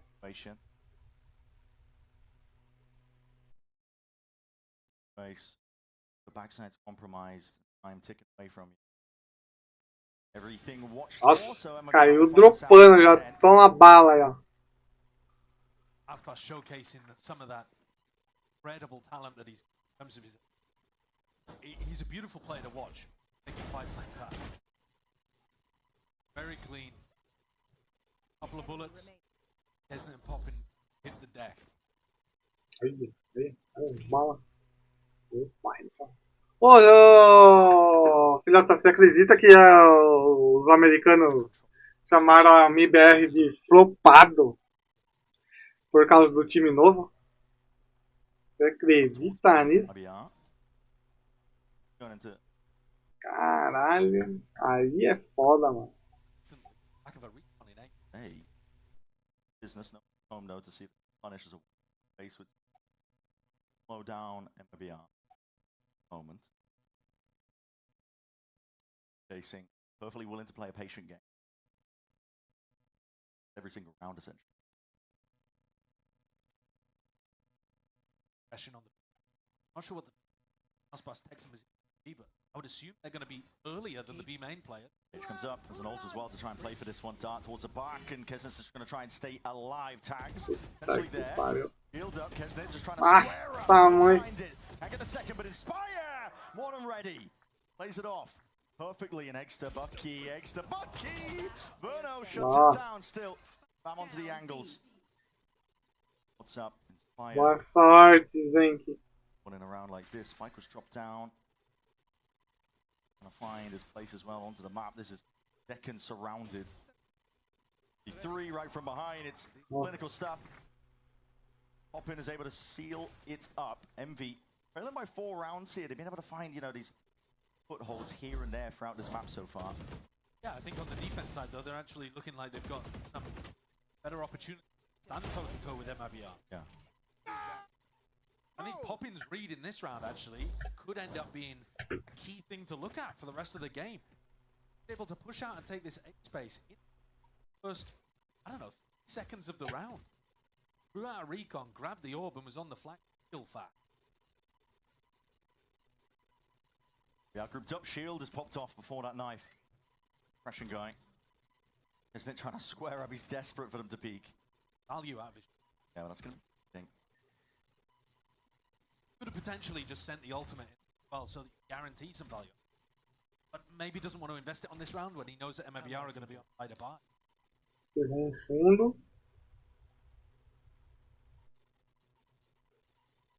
Round feel a lot less like Blade Storm. Say that. Pegaram a orb da A, desistiu da A. Yeah, odds on. Vamos virar pra B. Now, MV were up in mid a little bit. The pressure the Tex was creating. Him up. Seconds left. Aid. Objective is it? Já era, tá limpo, viu que tá limpo, vai virar. Defensive drone comes, look at him. Starting to rotate these defensive players away because the drone didn't stay main. Now this is the timing for the take in. Jonas going to be on Poppin. The player's life in a position like this here. There's going to be drone. Nossa, já entrou já com voando. 45 HP. Allies arriving onto it. Kesnit has an ult that he could offload here. Suppression. Vulnerable up onto multiple targets again. That plant does still need to go down. The time pressure mounting upon MIBR. The need to see if they can really deliver something here, but Kesnit just overloads it again. Another ultimate denying that plant. No one's got onto this one. MB. Tinha dois, caralho. They've already won the road. They got the plant down in the middle of all of that somehow. Was a bad Mazino. Mazino vai carregar agora, hein? 4 kills, 1 more for the ace. Inspire gradually moving towards Orbi. Now brings it into that 1v1. Catch it back. Could have been an impossibility. Guessing as to where Zekin could be. To pull by Zekin a bit of time. Nossa, o Zenki pelo menos salvou. Thrifty win for MIBR. That is worst case scenario for Envy. Invested a lot into that round. Mazino is a miracle worker here. The first player gets denied by the Hunter's Fury. Second player gets grabbed by Kesnit's ultimate. And Mazino plants, kills 2 with a stinger in heaven, kills 2 with a stinger at spawn. What on earth? Isn't that shield up too? Oh, that's an unbelievable round from Mazino. That should never be happening. You won't see anything like that for the rest of the season. That's insanity. Sting. Yeah. And he only had 5 seconds to be able to get the plant too. He had to stick it. I didn't think he was on it. The UI was just ripping. Yeah. Yeah, well, I there was a lot of pressure on the chaos Planta. of it, yeah, I couldn't manage to somehow win that one. Envy are also going to be asking themselves the same question. Timeout for it. 5-round deficit, but Envy can still buy. Biggest problem is that all of those ultimates are expensive. Had they won the round, you might be feeling all right about it, but 16, hein? 16. either way, that A was Envy ainda pode buscar, cherry on the cake. porque é um time fechado e tal, recuado, isso é muito bom. Só que ainda que ganha o time que é recuado inteiro e um aspa maluco pra correr lá, mano. The ability for a player to play inside of his smokes. Chance to speed up here for MIBR, but the slow gameplay working out. They haven't had a reason to change it up. Burno's been really good at calling around Poppins' Sova meta game.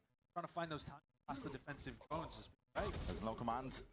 It'll be Mazzino who leads the charge there. He's going to be dropped down to his knees. Potential for the resurrect as well. Updraft and a dash. Aspas is getting involved and getting in there still. Good movement. Yeah. Rossi making it nice and awkward and pop in. Holding down the choke point. 2 players removed. The near side is perfect. And Envy, blink of an eye. Steal away around. Up to 7 now for them. Very confident playing that flood defense style. Tempo increase and Envy are all over it.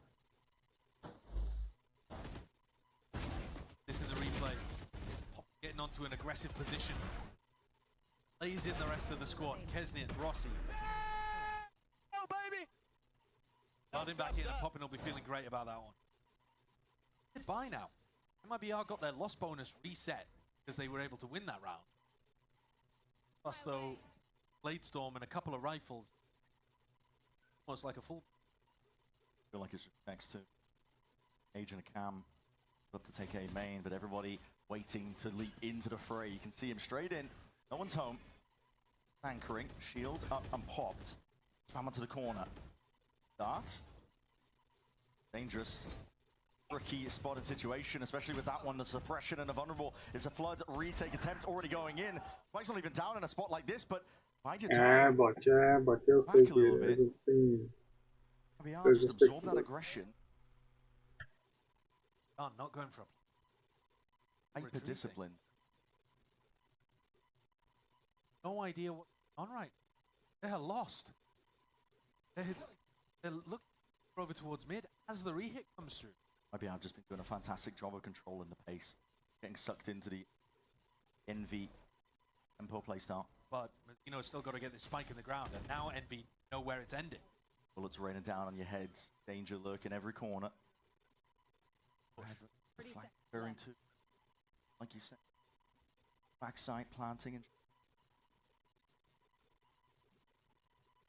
that was an extension into the round here. Now a fight to be taken forward. So hear all this noise. Kesnit potentially just looking to see if he can lock this one up. Mazzino's found Rossi to the flank. That was one possibility. Aspas and Mazzino.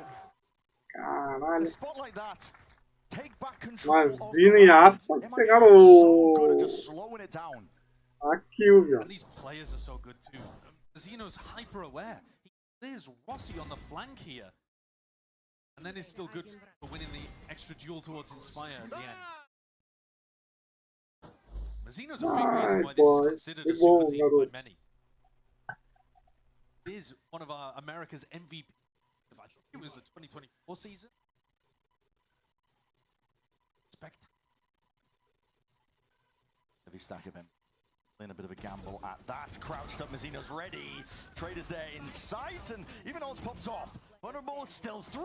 MIBR sidestepping, dancing around our Hunter's Fury. And just like that, popping. Left reeling, wondering how the hell do I win this position. Popping tem que puxar. Knife out. See you later. Good night. 13-7 for our opening map in this one. MIBR showing up. Great opening map. For a team with high expectations, a lot of pressure on their shoulders, but a very, very talented roster.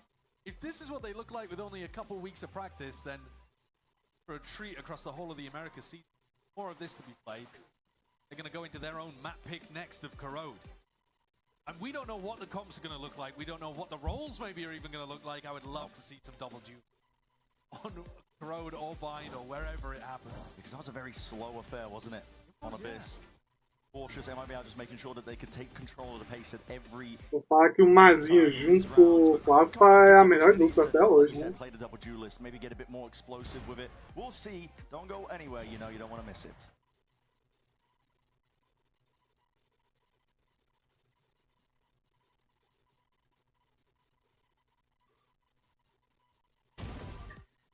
Sendo sincero, a MIBR é como se fosse assim,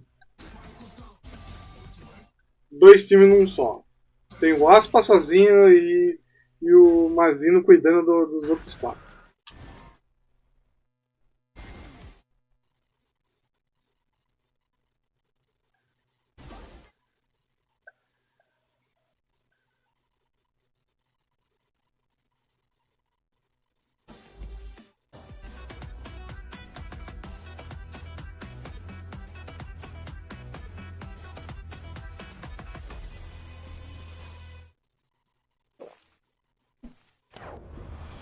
Red Bull gives you wings.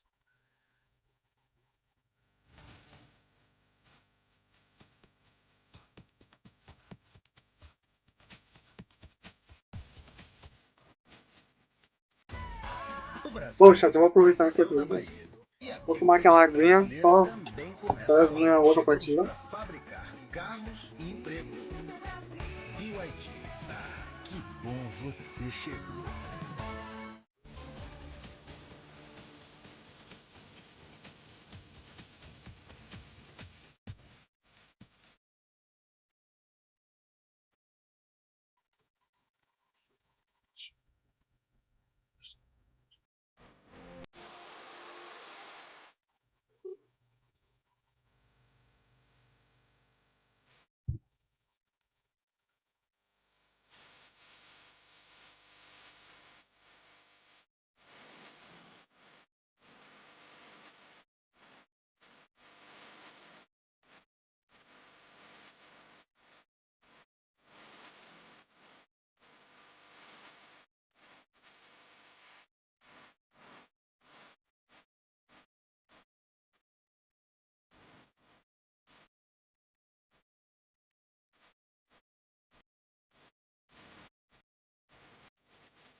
Oi pessoal, eu sou o Aspas, o Final Boss, esse é o meu time MIBR.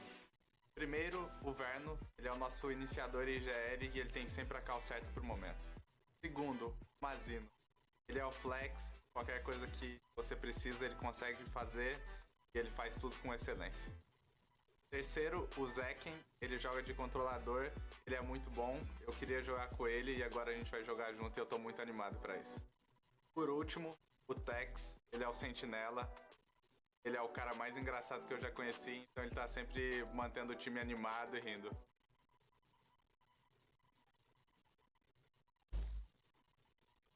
Coach of MIBR, Fraud now, nicely done stealing their map pick away. I think there are a lot of questions about your map pick of Corrode and what the roles are going to shake out to be. Will that double duelist? So can we give any hint, and for our analyst desk, as to what the roles will be on your map pick? I mean, we have to wait to see. But ultimately, I think as a team, we're gonna try our best to be very diverse and just try different things. So you never know what you're gonna see, but you know, we're very happy with just everyone's flexibility and ability to play whatever we feel like we need to play at the moment. Get roulette, got it. Best of luck. Come on, Fraud. Give us something, a little morsel of goodness, please. But of course, so if you're an MIBR fan, you are very happy with how things have gone, especially after map 1. A strong showing, 13-7 there, Athena.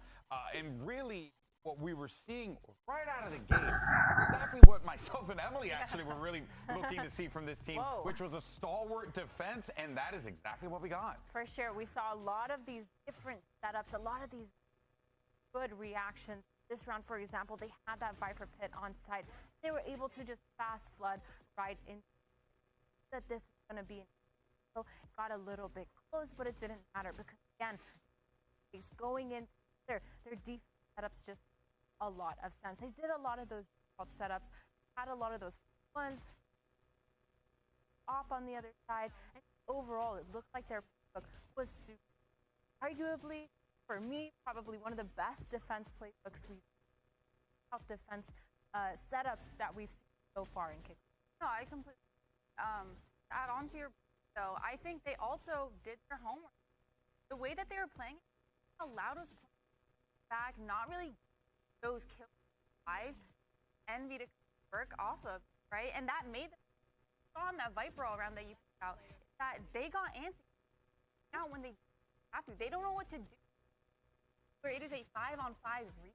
Yeah, and it just looks like MIBR has that read, like you said, every single time they're able to together. They have the set neutral that they're trying to play off of. And of course, that all boils down to IGL, Verno being able to call out a lot of those. Did a phenomenal job at it, as well as keeping. And I also do want to say as well, like, let's not forget, this NV squad is coming into this one with the, 2 subs that they're needing to integrate into the system.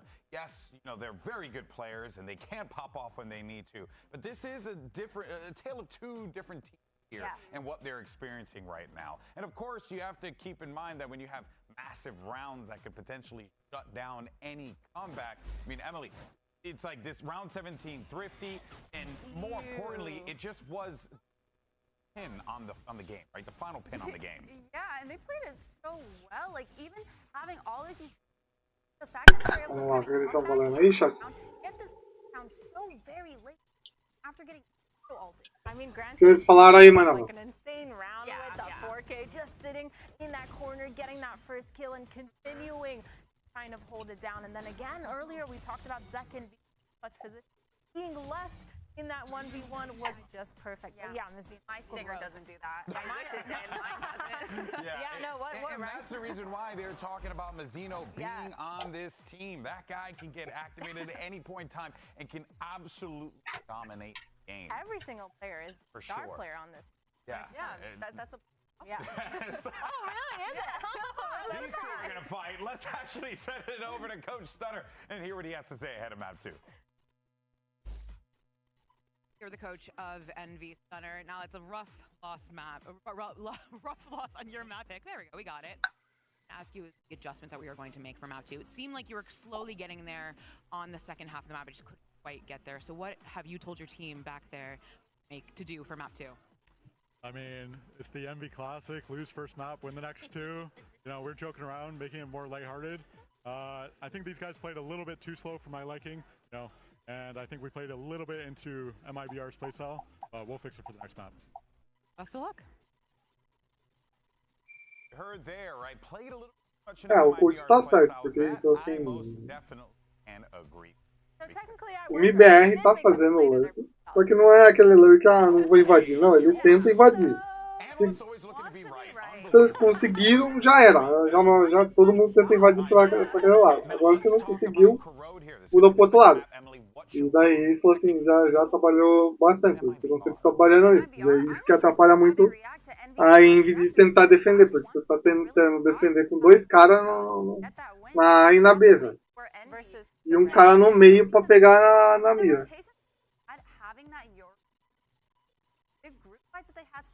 On site, it was something straight out of right. I think all this decision making fast state because they have all grinded rank.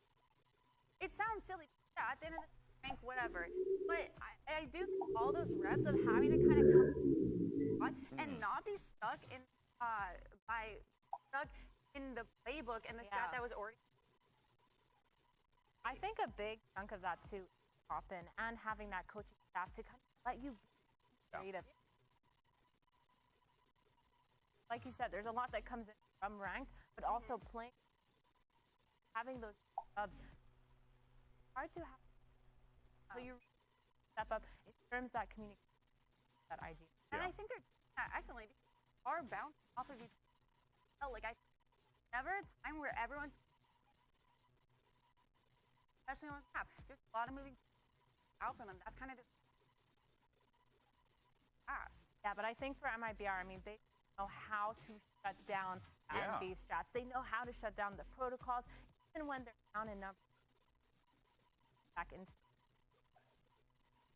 for NV, looking at how they're going to is out where they're weak.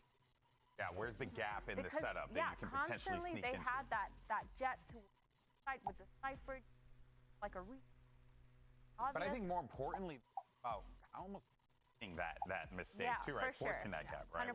So, all right, folks. Well, there's a lot we could talk about here and we will. But for now, though, Brennan Sideshow are going to catch you guys on the other side after this. Let's see if we can get a map 3 from Envy.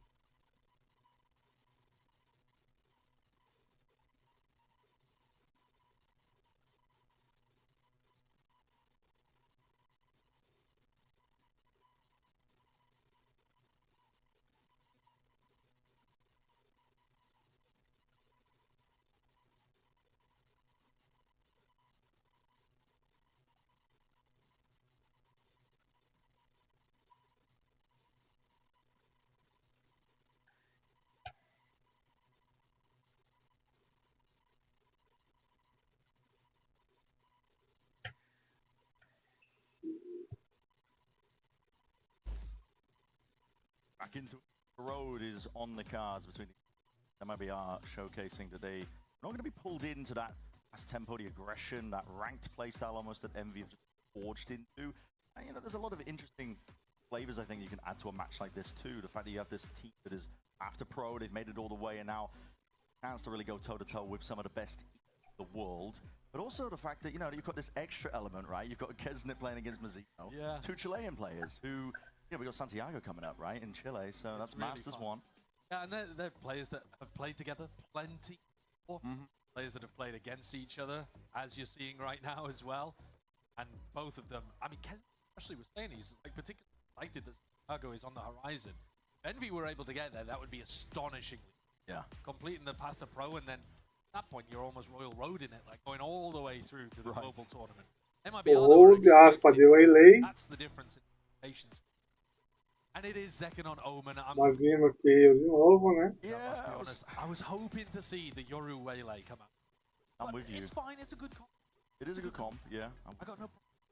I was hoping to see it though. Part of the reason why I was so excited for this team forms, but Envy going to be running it. Gives them those options to lower down in the right places, speed up where necessary. Based on the style that MIBR will want to run on Abyss, playing double controller like this and playing around the info game and just setting up Aspas on these good opportunities to be able to, you know, get in deep on the attack side, but then also recall out and play to trade. Defense, put an op in his hands. Like it's NRG. It's that kind of style. Yeah, it's for the sure. style that MIBR played at Champs as well with Aspas on the Waylay. It just works for them. Head in here. Timer ticking down for Corrode. I want to see Envy, I think, learn from some of the mistakes in that EG matchup. Took them a while to get working together, clicking. While big stage, maybe illumine at the back of their minds, but This was one of the maps though where I think they look good. Sure. Yeah. I mean, the desk was talking about it. They increased the tempo a little bit. They had good, fast reactions on, and they were getting Kesnet a bit more in the game. Let's get into it. Map 2. Again, half of the course. Nothing flashy, nothing fast. Take as much space for free as they possibly can just by walking up slowly. Knife against the back, but now you see a double dash forwards as well. Good clearance towards a level of it extra. Taking down the final boss. Flash and a refight called for. Envy are just eager to get stuck into the mud with this one. And it could get muddy at that. The blind on their side is picture perfect again. That sees connects. Tex gets 3. The double swing towards the end. There's a tempering, controlling of the pace that we were talking about. Higher, double walking. He's holding the angle, anticipating it all to come to him. That is a great read from Inspire. Pop off towards the end of the round, well deserved too. Smart play. Hex with 3 here is really nice, following up off the paranoia and getting another one with his dying breath. Inspire plays that really intelligently. Guys, put Kind of thing that Envy doing Out of their quite a bit of. playbook. Yeah. There you go. Showcasing that they can shut it down when other people do it. Seen that I've before. never seen this before in my life. Where is that? There's a lot of interesting stuff on Crows. Observers continue to find new things hidden around the map. A moving delivery truck. The salt mines. What are they harvesting? Oh no, it can't be good for you though. Everywhere. Microplastic. Yeah, well, already got that. Different. Texas. MIBR look to prioritize alt orbs. What's their objective in a round like this? Arm up to you. See what a setup might look like. See if you can overwhelm here, but Envy, plenty of bodies in the right places for this one. Guessed it. God damn. Aspa pegou rapidinho, hein? Beams him down. Yeah, gets ever so close. Halfway now to his own ult. For the potential to be the best players in America has been across his career. Just depends how the team around him functions and whether or not he can get put in positions where he gets that space and to rely on his.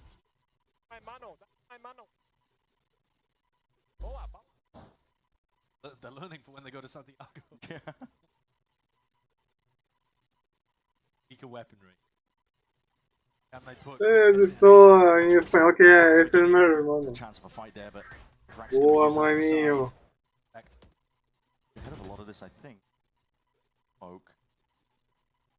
Gearing up in spite. He's brazen to his core. Like tucking in this corner. 1v1. Take it. Good cross that placement. He's over swinging again. Swinging deeper.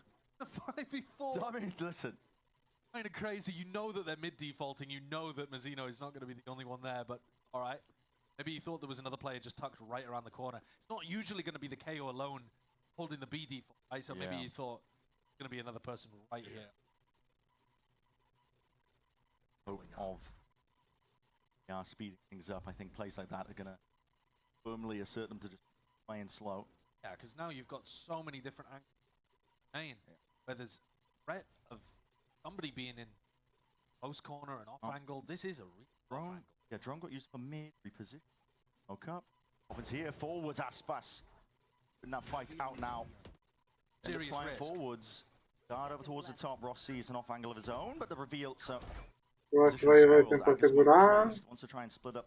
But it is side in this map is going to be TPing backwards and away. Over fighting. MIBR looking for this one. Verno. Front tip tap in. Dancing around them. Saturate. He does not care. Next up forwards again. Controlling the spray towards it. No bonus conversion here for Envy.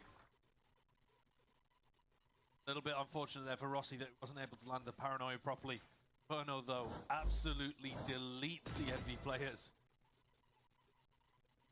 Poppin, he does take a large risk in B main, but I don't mind it on a, a bonus round like that. Yeah. That is the time to take risk. But Rod's happy that MIBR are back in the game.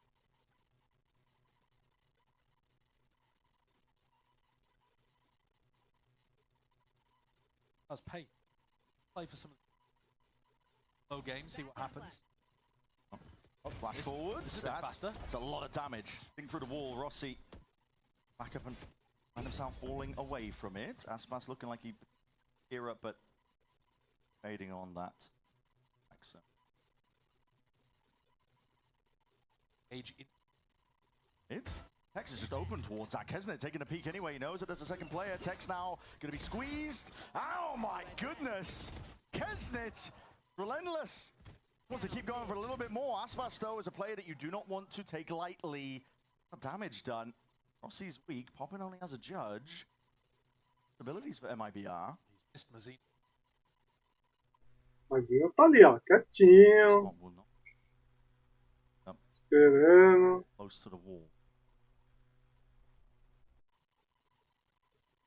Aspas. Actually, no, he's seen them. A trade out. There's a connection into the judge, and he's just off center with it. Flies into a 2v2, but again, look at that discipline. MIBR not willing to just run into the site, waiting for the cooldowns. Knife clears one section, aid into the back. Slow it down at every moment. Does give Envy, though, to regroup up.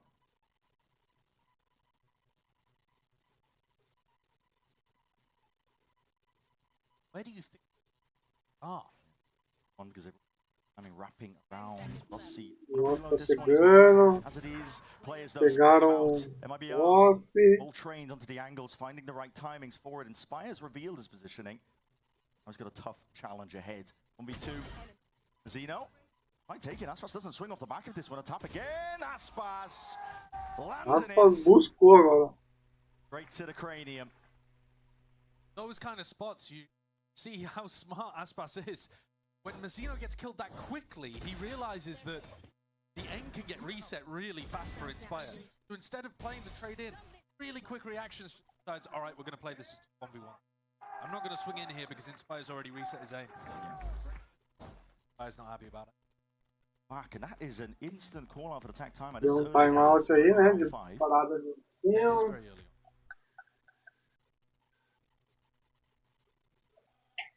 Poppin was going in with no armor and a judge.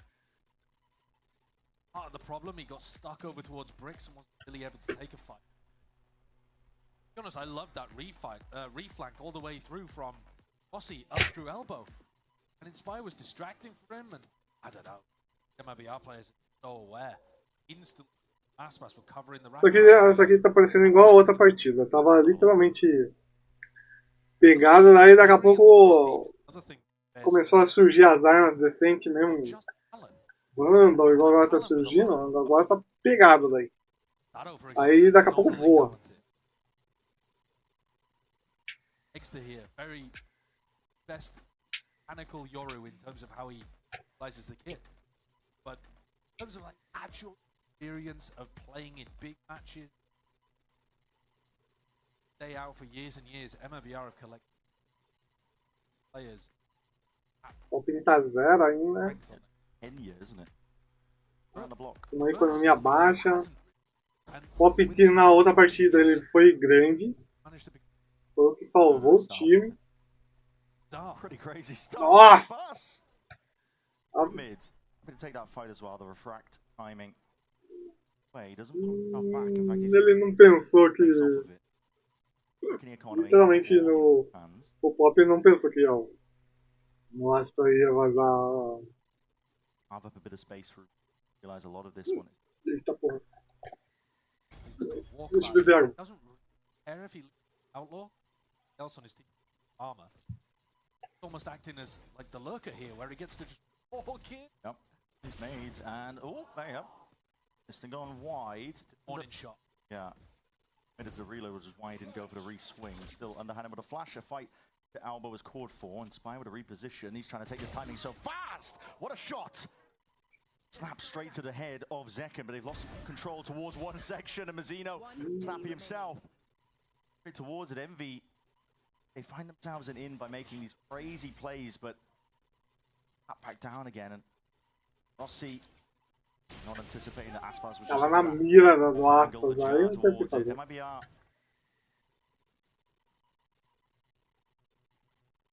up towards massive ult to be able to work with in its next critical economical round too.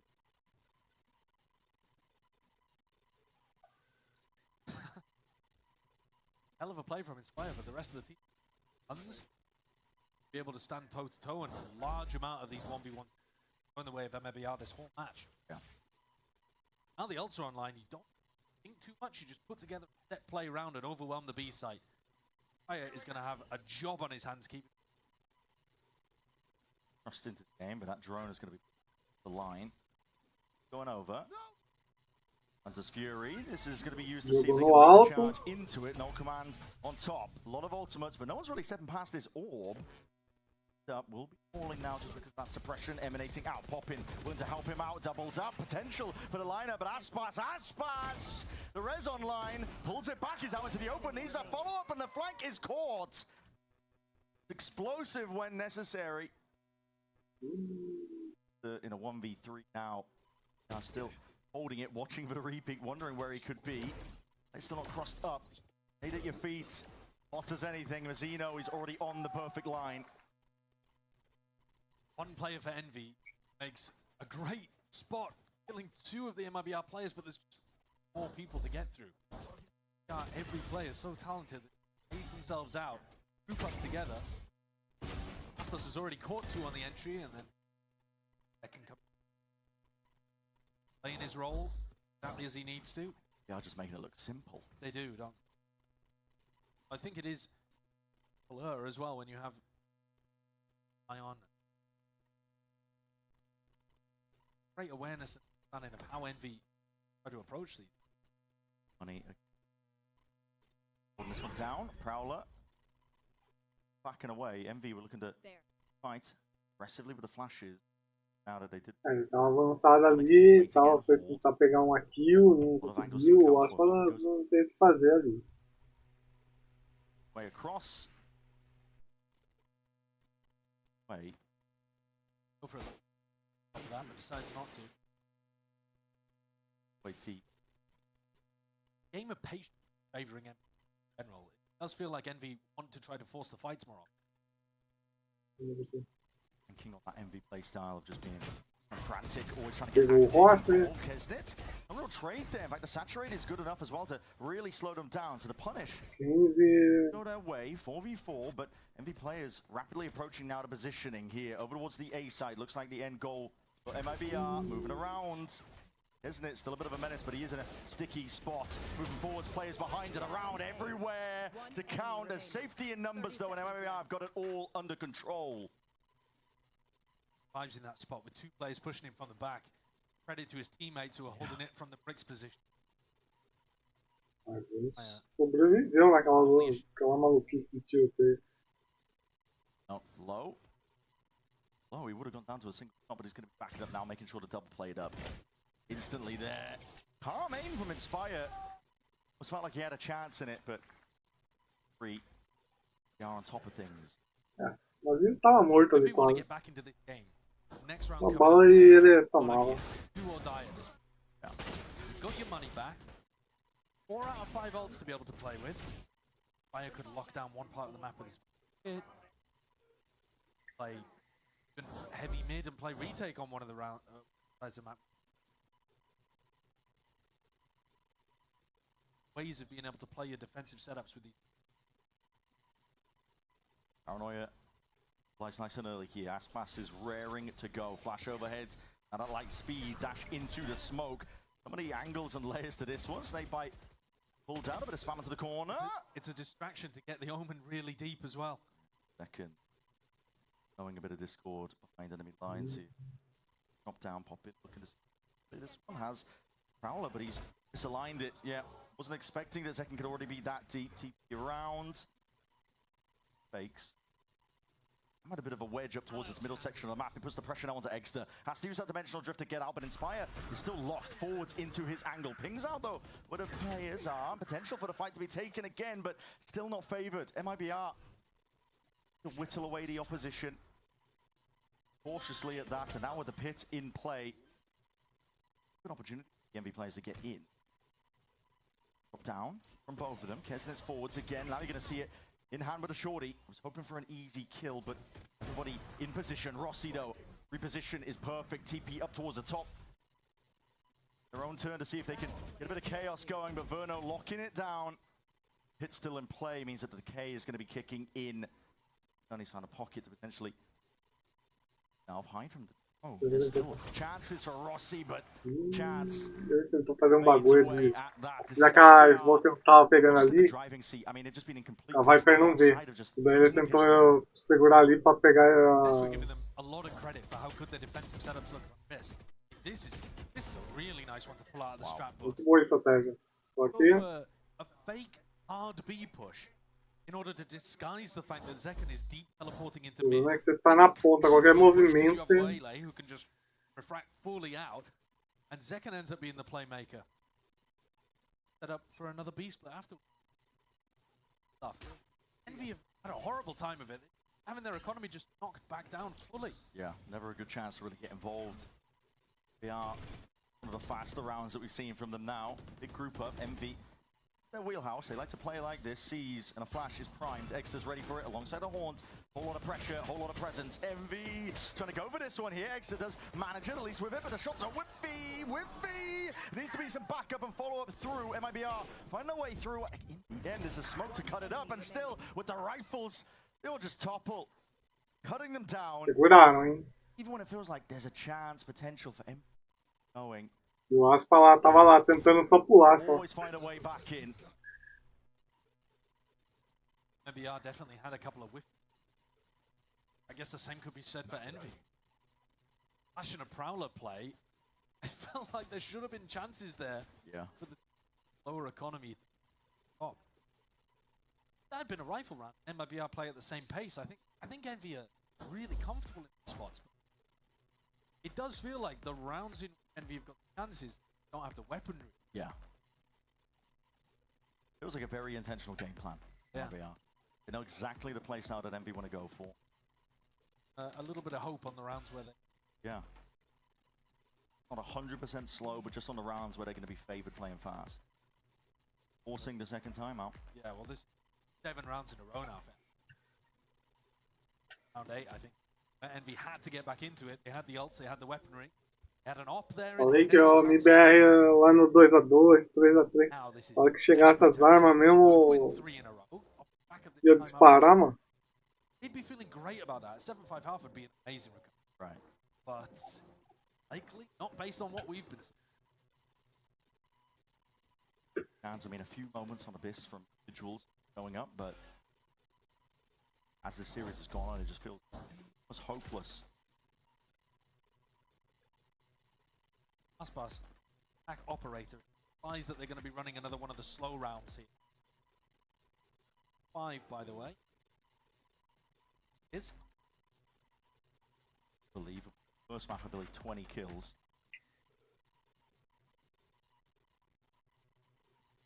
Yes. That's unbelievable. Back of answer. There's no player like him. One of a kind. This is a bait and switch. They think it's just going to be Tex hiding into the corner. They want to take a chance to jump onto all of this one. But again, yeah, like I said, bait and switch. You don't expect there to be 3 players around the corner. Rossi trying to desperately apply that pressure, put down the smoke to see if he can delay and stall. Going to be a drone at his back. Tag potential. Convergent paths, locking it down, slowing them to a crawl. MV and Exeter forced to respect it. Just to get the hell out of there. Rossi looking to see if he can contain a chance to take a fight. Dink through the wall, stepping up. They're just taking turns with these fights. There's a lot of damage done. A kill, but there still could be a light at the end of the tunnel. Vulnerable into the corner. They've got coverage everywhere. The team play is just so beautiful. Exeter's left in a 1v3. Unreal. Exeter making a go of it. Getting that damage done. Second. Off snappy to Exeter now brings it into that 1v2, but Verno going to be trying to play his life. A lot of bullets raining down, a lot of shock darts at his feet. 55 dart. Let out. They know he's not on it. Making him stew. Making him question exactly where it's all going wrong. This round exemplifies how MIBR, I think, are going to be a scary, scary team to go up against. Because, all right, Aspas doesn't get the cleanest kill over towards Elbow, but then Zekken swings in. And then you're trying to get rid of Verno in that corner. You throw a snake bite at him, Aspas comes and covers it. When you've got players of this caliber all covering for each other. Trade and pressure off. Multi-headed Hydra after defeat. Chop off one head, 2 more threats pop up. Again, similar game plans once more. Ults are being popped off, and this is a weaker buy for Envy. At this point, desperation, grasping at absolutely anything at all. Round where they players for 1x on full armor. Aspas with that outlaw. Doing this a lot when he knows the money's weak. Pops into it. Tries to take it. Double fight. Swing out. Already gone. Kesnet's going to be scurrying and scuttling away from this one, but there's bullets just chasing him, following him. Underhanded with a flash and no command. Drop down to your feet. Aspas dashes over the heads of multiple players. You're grouped up here. It's Exeter alongside Rossi. Again, trademark tempering of the round. Just willing to play this one out. Zekken is 4 HP, spraying and spamming him away. That's unreal. The other 2 players were completely stuck. That's what spots the last. What's Inspire going to do with a Bucky from here? Not much. Vulnerable applied, but he's being rained down upon long-range artillery in the form of that utility. Inspire's just being chipped down. He can't even get any sort of step forwards. He's going to try to caterpillar smoke his way forwards with a bucky. It's just ridiculous. Yeah, you're not going to be favoured. Aspas just hugs his wall to the back, plays the range advantage. 9-2, MIBR. This, I mean, if Envy didn't win the pistol round, it would have been just sweep. Yeah, complete and utter dominance. They are ready for everything going on. I love that paranoia. He's incredibly aware, Zekin, of whether that play is going to come through. He needs to be ready for it. And then, when you need a little bit of the star power from him, rather than the support, swings forwards and deletes 2 of them, including through a box. Yeah. The spray control handle. Rough one for Envy. Feeling like there's just this wall that you just cannot surmount at any point. They're trying to go for these aggro plays, but it's just absorbed, healed back. MIBR don't offer up any players, no mistakes made. Like this, hard pushing out the B side of the map is going to naturally tempo that MIBR have to play at. Seconds conditioned them with that TP play earlier. TP just with his team, and they are having to hard clear spawn. So worried about it, they're having to clear all of these kind of positions. And meanwhile, Zekin's giggling off with the rest of his team. Rest of them flash re-clear. Maya's got himself a kill in the form of Tex dropping. Hold on, this is the best chance in a long, long while. Convergent paths, hinders and slows. Eventual Drift as well to clear one avenue of it. A lot of ultimates to use, Envy putting them to work. Final round of this half. Verno! No, not like this! Can't be doing it to him! Has to be the round for Envy. A 4v1. There's no chance MIBR are also taking this. How dangerous MIBR are. In rounds like that, spots where it's a 1v4. They always play like they know they're going to win. Just by running through. After full sprint. Does have the dart to at least give him some level of clearance, yeah. I mean, Rossi could be in any of these kind of spots, but he hasn't. Verno's threaded the needle perfectly. Dart. Knows that one section of the site is clear just in time. You're right. Insane read. Not just the aim, it's the game sense. Greatest plant in the world. Also got steps forward. Upper position link comes down to this 1v1, a 1v4. Verno. Nossa. Oh, it's just filth, man. Nossa. It's just filth. Nossa, que balinha. I feel bad for them, Brent. I feel bad for them. Oh, man. That is an astonishing display of the individual talent. Look at these kills. Oh. They forced the fight because they know fez 4 kills numa tacada só, velho. The composure in that moment. Rod can't believe it. I mean, he must be used to seeing stuff like that in scrims, though. Get used to it across the rest of the season. Oh my goodness. Don't go anywhere. You don't want to miss how this one ends.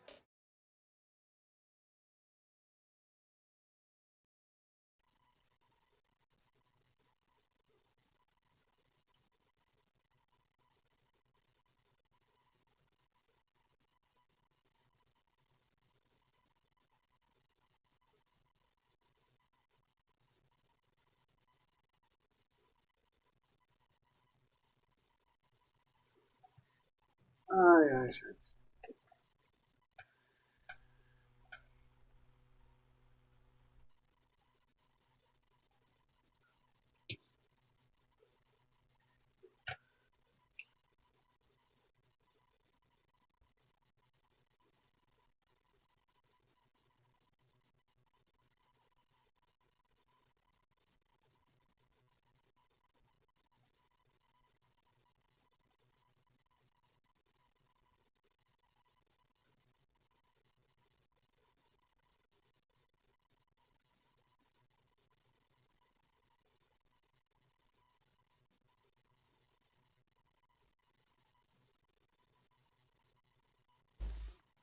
This has just been one of the most one-sided maps we've seen in quite some time. We saw one earlier, to be honest. I mean, it was just domination from NRG side of things. But Envy, the only buffer that they've earned is 2 rounds from a pistol round and a follow-up.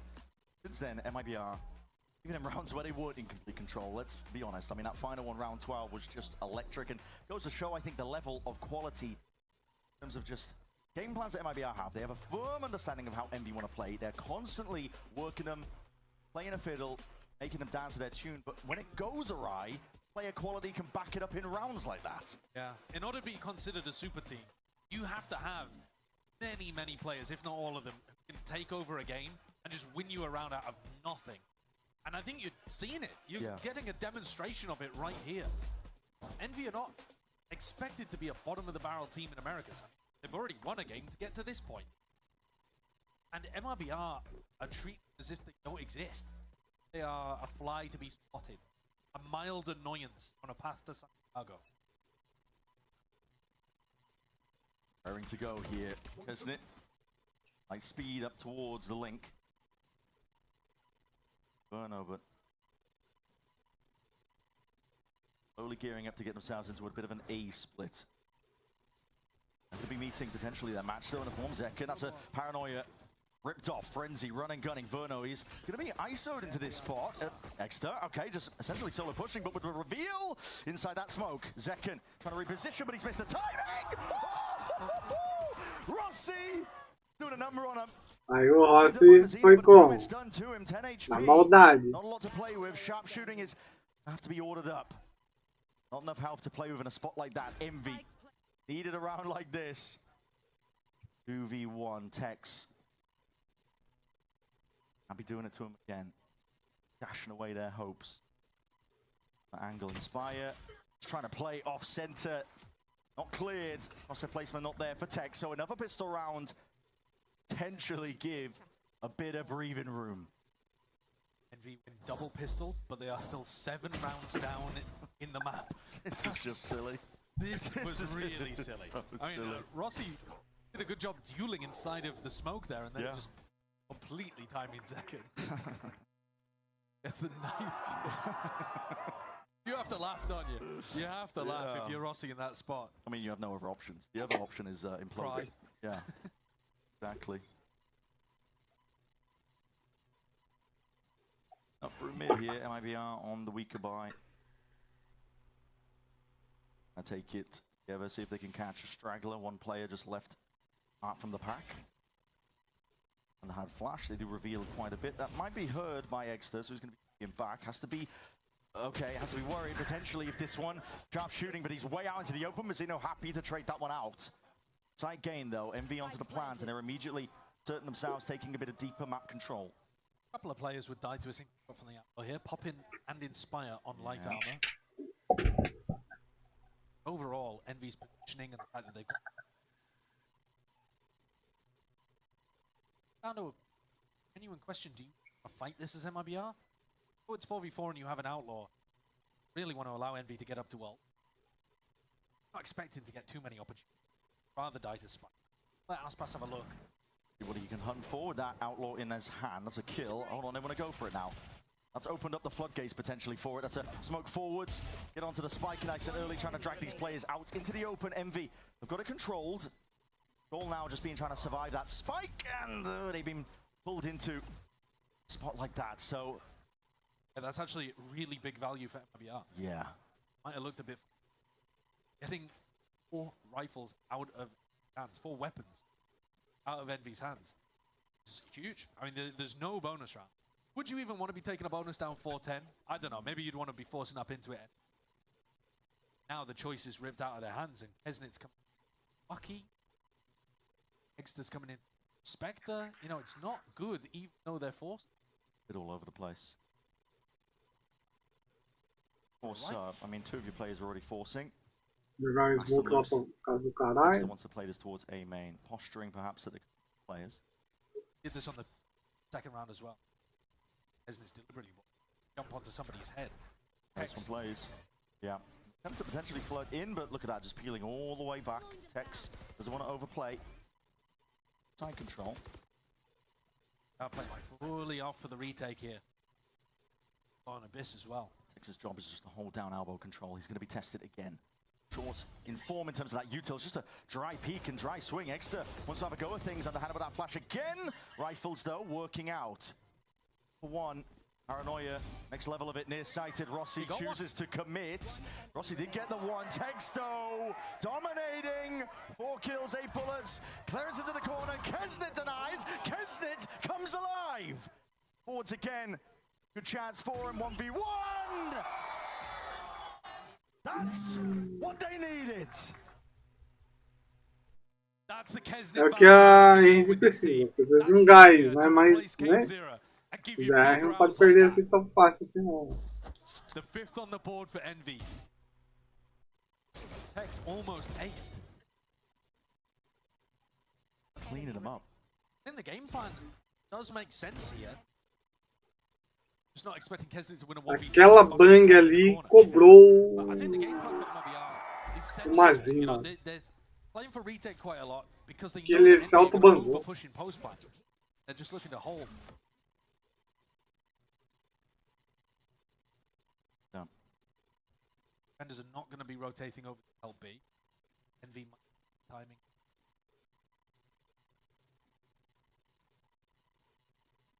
Bonus to some significant ins. Bandits. Weapon. Good time to get out, pull it out here. Prowler flash in towards the back. Tex is trying to play himself in. Mazina's also there alongside him. Nades! Time is done! No. We're doing this. He's even going peeking over towards heaven. He spotted it wide out into the open, just trying to be controlled. The game, but in the end, rifles. Instantly taking the space. He's alone, taking his Pegou wasn't in a aspas. position to really try and break that one out. Trying to bait up the shot. Ele não viu. So, peel it back a little bit. And that Guardian. Hard pressed to try and find this. A flash and a jump straight into Rossi. Dominating these lines. We'll be able to find Verno. What? Okay. Verno. Well, the rifle will look to see if he can survive in a spot like this, but for Envy, just keeping it going one round at a time. Their goal. Hard to get up to both of their duelist ultimate. Well, there are chances for Envy to be able to respond, which you wouldn't have caught me that kind of cope at the halftime. Pretty spectacular way that the first half ended. Bro, I don't know. Now it's fun again. We're winning rounds and it's fun again. I'm glad it's fun again. But yeah, it's fun to win, man. It's fun to win. If they can win this next one, though, they're really going to keep it going. Aspas has bought down to 150 credits. Second's got none left in the bank. Possibility to break the economy. Gold reserves are running dry. Cracked active. Operator in his hands. Crouched up. That's a bullet to the chest. Kesnit is gone. Back to safety as well for Aspas. Has it. A lot of coverage in terms of his players that are ready to help him out. Extra wants to send it forwards anyway. Dimensional drift. Again, piece together the direction of where this is going. Light speed up towards heaven. Rejoining the rest of them. Mazzino just trailing. He's caught into this corner though. Wants to take the fight, and Exeter plays right into his hands. Plus is going to have to be fairly slow on this retake. He's got an operator. Job just slowly clearing angles. Safe spaces for his team. Going to be on people like Tex and Zekken to actually get the retake going. And priority, they just want to make sure that they have that link control. Paranoia sweeps, drop down from Tex to the corner. Verno looking for that 1v1. Got to know that, yeah, Exeter's just there. Betrayed by the barrel that was poking out to the corner. This retake still has some legs towards it. Time is ticking. Spire left alone. Shot missed. Going wide. Needs to kill the planter. Needs it now. And it all goes wrong here. But MIBR. A rare mistake, but a big mistake from Aspas, missing the shot. He had Inspire caught dead to rights, and then secondary weapons just a classic. Wasn't able to apply the right level of pressure, and Spire can just swing in and delete the diffuser. Wasn't for that missed up shot towards the end. One is definitely on MIBR. Yeah. They had that round wrapped up. Another 1v3. You're winning these rounds in unusual ways. I mean, I put the blame on Aspas there, but Zekken also had an opportunity to win a 1v1. Right.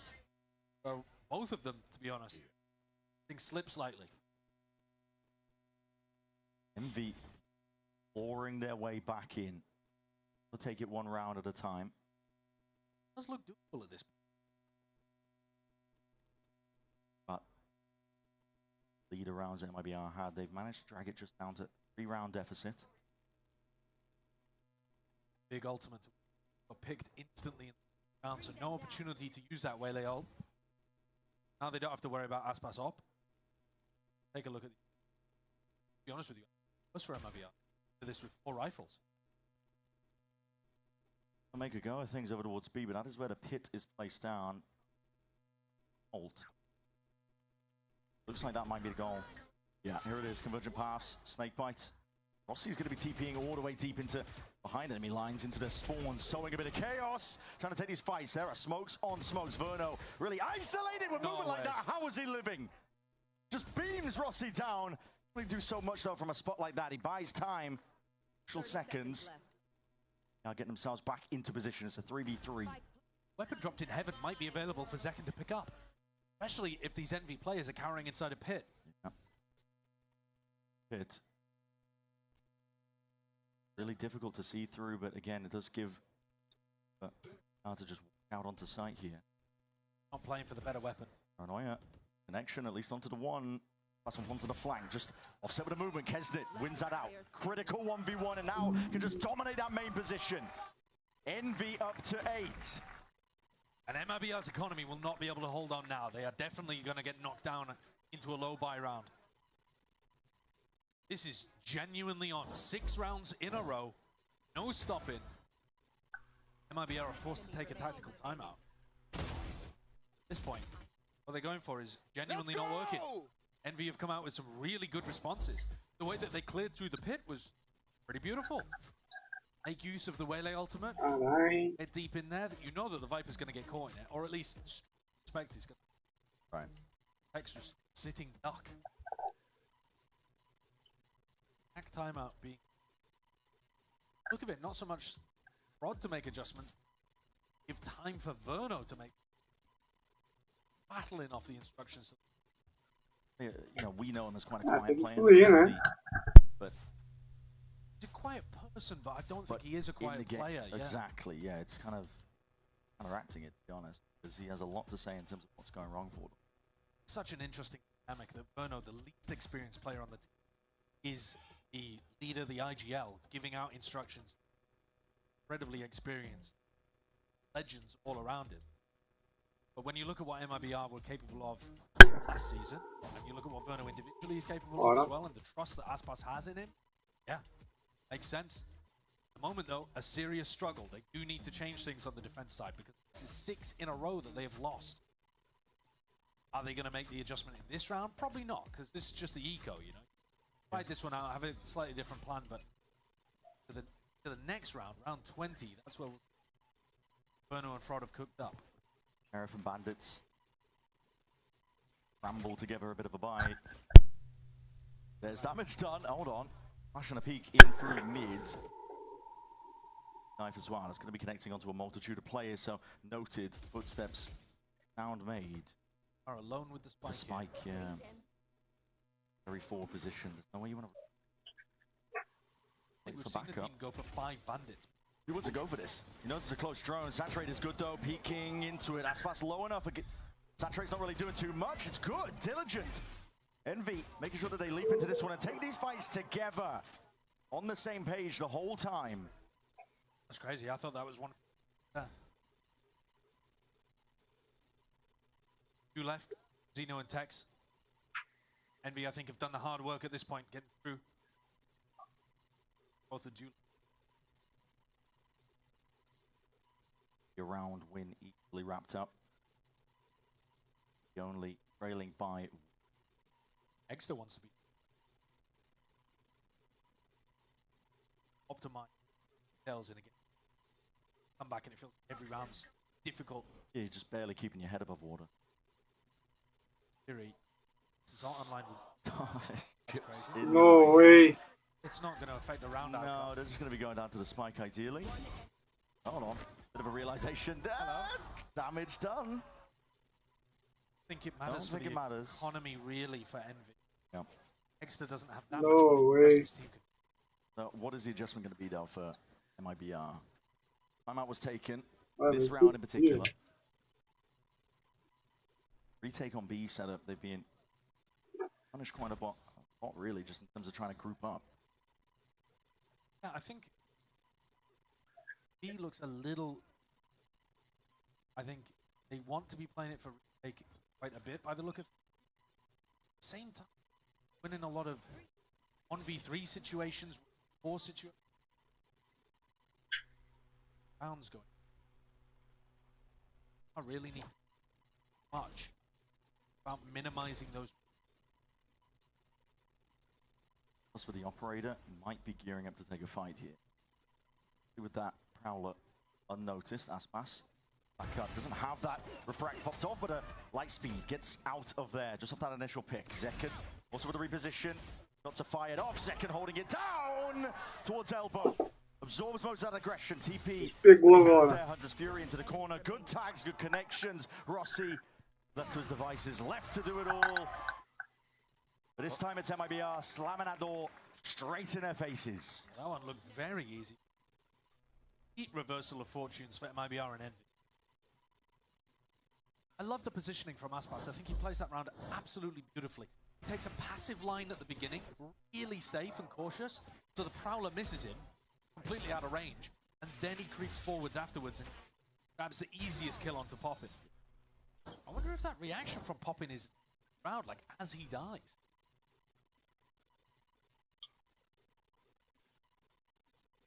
Action from IGL mid-round, if that. So I think expectations that they place on their own shoulders to try and get it done. Bash into your face, Kesnit. Eager to draw out a bit of this blood here, swinging out wide. Sheriff's with it. Barely anything to work with. Convergent pass. Aspas is trying to push this one. Operator in hand. Rest of his team to lead it. Flashed, blinded, sees is good. Trying to really swing out. A couple of these kills brings it to a 2v2. Weapons are dropped down to the ground, but they don't want to go for it. Envy looking to fight this one potentially forwards. They don't have the guns. It's being held. MIBR too predictable. They know exactly what Envy's game plan is. When the plan doesn't start going down there, just hold and wait for them to play to you. They do have such a good read on the way that Envy want to play. They're one of the most aggressive teams from what we're expecting. Wow. But even with the read, that still requires very good mechanics from Tex to be able to finish that off. Because the way that they play with Rossi jumping in and the next guy swinging into trade is tough to deal with. Yeah. Tex looking like he's in form. I had my doubt. 5 seasons. It's good. MIBR just need one now. Seal up this series. Tough for them to string together a couple of the rounds on this half. Egster to make it that much more difficult now. Dimensional Drift. Counting for a couple of the players' positions here in that dash forwards. Claiming a bit of space. Verno steps forwards. Find that he wins out with Inspire going down. Hold on, that's a Bucky. Unbroken. The best buy in the world again for Envy, just for them to survive and stay in this match. No command now. Emanates out. Waves forwards. Util ripped away. Tex is going walk out off onto the flank. Egster trying to watch for this one, but again the aim and that alongside it. Tex is a little bit too composed in this moment. There might be trying to close up that net. Kills for Envy though. Start coming alive and really activating. Picking up the extra weaponry. Get a bit more control into a round like this. Aspas with a quick reposition. Being assailed from multiple directions. Needs some bailout from Zekken, but Zekken is no more. Aspas, he can round with that position, but the swing and the trade is perfect on the timing. Rossi keeps his team in it. Very impressive that Envy are keeping this one properly close. After losing 2 in a row, they immediately respond back. The positioning, I wasn't a big fan of. They were getting pinched from every single avenue. 2 from spawn. A partida tá aspa versus bot. It looked like Envy was surrounded, but they brawled their way out. Tá literalmente buscando MIBR incomodar using the ele. final tack time out here. Try to make again another adjustment. Up nicely. Envy, it feels like they're barely able to get a stable buy going. But all of them have rifles, but they've been keeping it moving, keeping it going. Actually, on both sides, neither team. Envy, they just won the previous. Definitely going to be buying up here. Obviously, MIBR are also at match point, so of course they're going to. But MIBR themselves can take a half buy and chill for a little bit. I'll lose. Okay. When was that one tweeted? Yeah, exactly. Not within the next. Pulling that one back? Yeah, or? not within the last É, vai ser um banho de água fria. Ticking down. Mas provavelmente é um brasileiro falando isso, tá? Letting it hard pressed again, but they are staying alive. Still in this matchup against Juggernauts in the form of MIBR. Não, gringa não seria isso. See Rossi as an ult. Yeah, exactly. For an Omen ultimate. Spawn. Seria um clash. Case. And bash. Play they might cook up here. Critical round. Bit of a crossroads here for the map itself. Aspas with a peek. The damage.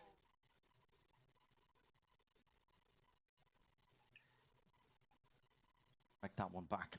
MV are not willing to rush into anything. Howler re-clear into mid, see if they can pull some of these players in a different direction. That's a bit of a strong read that the A pressure was fake. He's already rejoining his team over towards B. I think MIBR have got at the start of the round. Often ends in a B hit. That's held. As soon as there's signs of life, Uto's going to be sent flying forwards in that reveal. Moving forwards, Inspire. He's leading the charge. Forwards is the call. Popping in him and then South. This is over. Potentially in the blink of an eye. Second upgrade acquired. Going to really have to be sharp in a spot like that, but overwhelmed by the Envy players. Up to 11. One more round to drag it to OT. MIBR though took a tack timeout for this final round of the half. The adjustment that they're looking to make is here, when Aspas can afford an operator and full rifles available for everybody else. Envy, most difficult round they've yet to win. They've done an incredible job of getting back into this one though. Come on! This map looked impossible after the first half. Been completely shut out, but here we stand. One more round. The potential for OT or a series ending. And here it is, that TP into spawn. Play was called for here, and this is going to be again pulling these MIBR players out and around, but with Rossi cleaned up so early. And you're going to be trying to rush into this one, but it might be to their own demise. Tex playing around it, adjust the aim, sharp. Locks onto the cranium, and now he's looking for a little bit more with support for the rest of the team. It crumbles at the finish line. Kesnet left to do it for them. One man in a 1v3.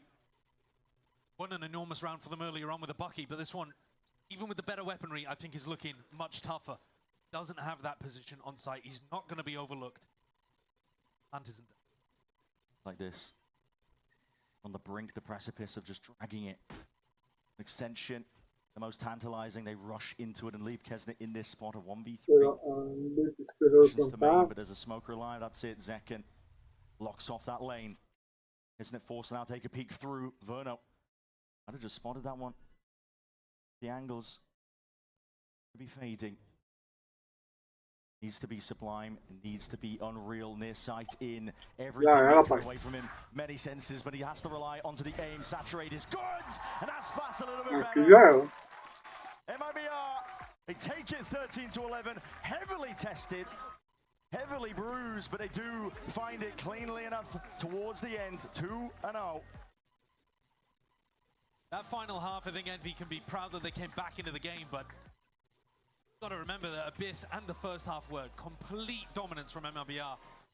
I think this was a really interesting first showing of a super team in Americas. Yeah. We got to see some outrageous individual rounds. We got to see them generally have good teamwork, good ideas, and a lot of depth. But then we also got to see that they can bleed. Definitely so. And on Corrode, it did feel like that could have gone to overtime. It could have potentially gone the way of the underdog, making an enormous comeback. There's a lot to be said about Envy themselves as a team that were able to just rally, I think. In a spot like that, you're playing against one of the most anticipated teams in Americas, right? MIBR. Fan favorites in their own regard.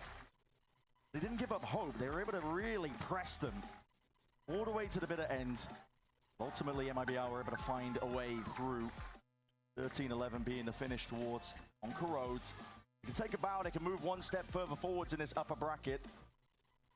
Yeah, that's going to be a really interesting clash as well in the upper bracket. I'm glad you mentioned it. NRG against MIBR. Wow, okay. Now, we are just straight into absolute slobber knocker games in the top bracket of Americas. Yeah. Because that one, hotly anticipated clash. You've got your Chance. I mean, two teams that did phenomenally well at the most recent champions. The game that they played at Champs went to triple OT in 2 out of 3 of the maps. And NRG ended up taking it away and lifting the trophy later on. Uma jogada de Very different to the one that we saw in 2025. Upgraded, I think you gotta say. Yeah. And that's no disrespect to last year's MIBR squad, which was good. I mean, it's going to be an exhilarating match, I'm sure, as well. We get to see our two of our top teams, I should say, as well. I don't want to discount any other competition in Americas, right? Because, listen, a lot of teams have made upgrades. A lot of teams have reinvented themselves.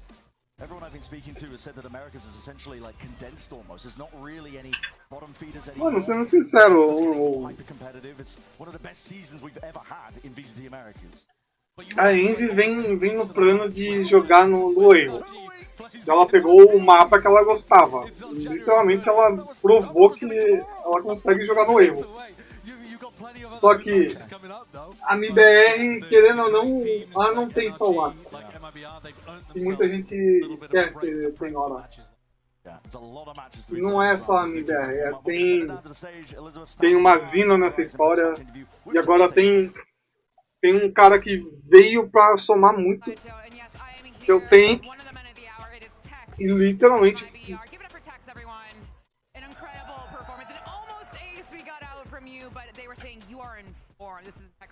I think we have gotten to know. I wanted to talk about, you know, the end of last year. Obviously, the end of how Leviathan ended their season last year wasn't the way you wanted it to go. Now we see kind of this reinvigoration. O Tex veio ajudar também. Veio muito bem. On this new team. Yeah, last year definitely didn't end as well as it should have or could have. Obviously, I didn't play the best individually, and as a team, honestly, my team was playing well. So I really promised that to reinvent myself this year. Work way harder than I did last year, and yeah, I'm just gonna be a nice, humble lad just gaming this year. Well, when you say, you know, I'm gonna work way harder, what does that mean for you? Does that mean aim training? Does that mean, you know, VOD review? Because I already work very, very hard as a player. You have scrims, etc. Usa quem veio rushado nesse time. Jogou muito bem. Mas quem me espantou muito foi o novo controlador que eles colocaram lá, esqueci o nome dele agora. For this match, what did you see? What did you see? Or did you say, hey, this is great, I gotta keep on? I was just trying to be disciplined. Trying to be a disciplined player, you know, don't overpeak when I don't have to, and, you know, just be a good, solid rock for my team because, you know, I look left and right. O Mazinho, o Essex. But I'm also going to be a rock. O Essex e o Verno. O Verno veio numa sagada boa agora, porque ele já era do time, né? Mas literalmente agora ele veio com uma fase nova. O Arthurzinho já tava lá também, né? Mas os novos contratados mostraram. O Tank veio pra literalmente substituir, né? Vou falar, Takeshi. O Tex. Não, no Mazinha não. Foi erro meu aqui de português. Mas ele literalmente jogou muito bem, tá? Mas ele já era do time. CLOUD9. Where do you see yourself with this team moniker amongst these titans of the Valorant esports? Yeah, there's a lot of good teams, but my team is also very good. So, sim. However the day goes, whoever works harder, whoever makes less mistakes. Uma coisa que na hora eu fiquei na dúvida, que era que os americanos também estavam na dúvida, se a MIBR ia ser um time flopado, por causa de ter trocado duas pessoas no time e tudo mais, né? Para agradar e virar um novo time.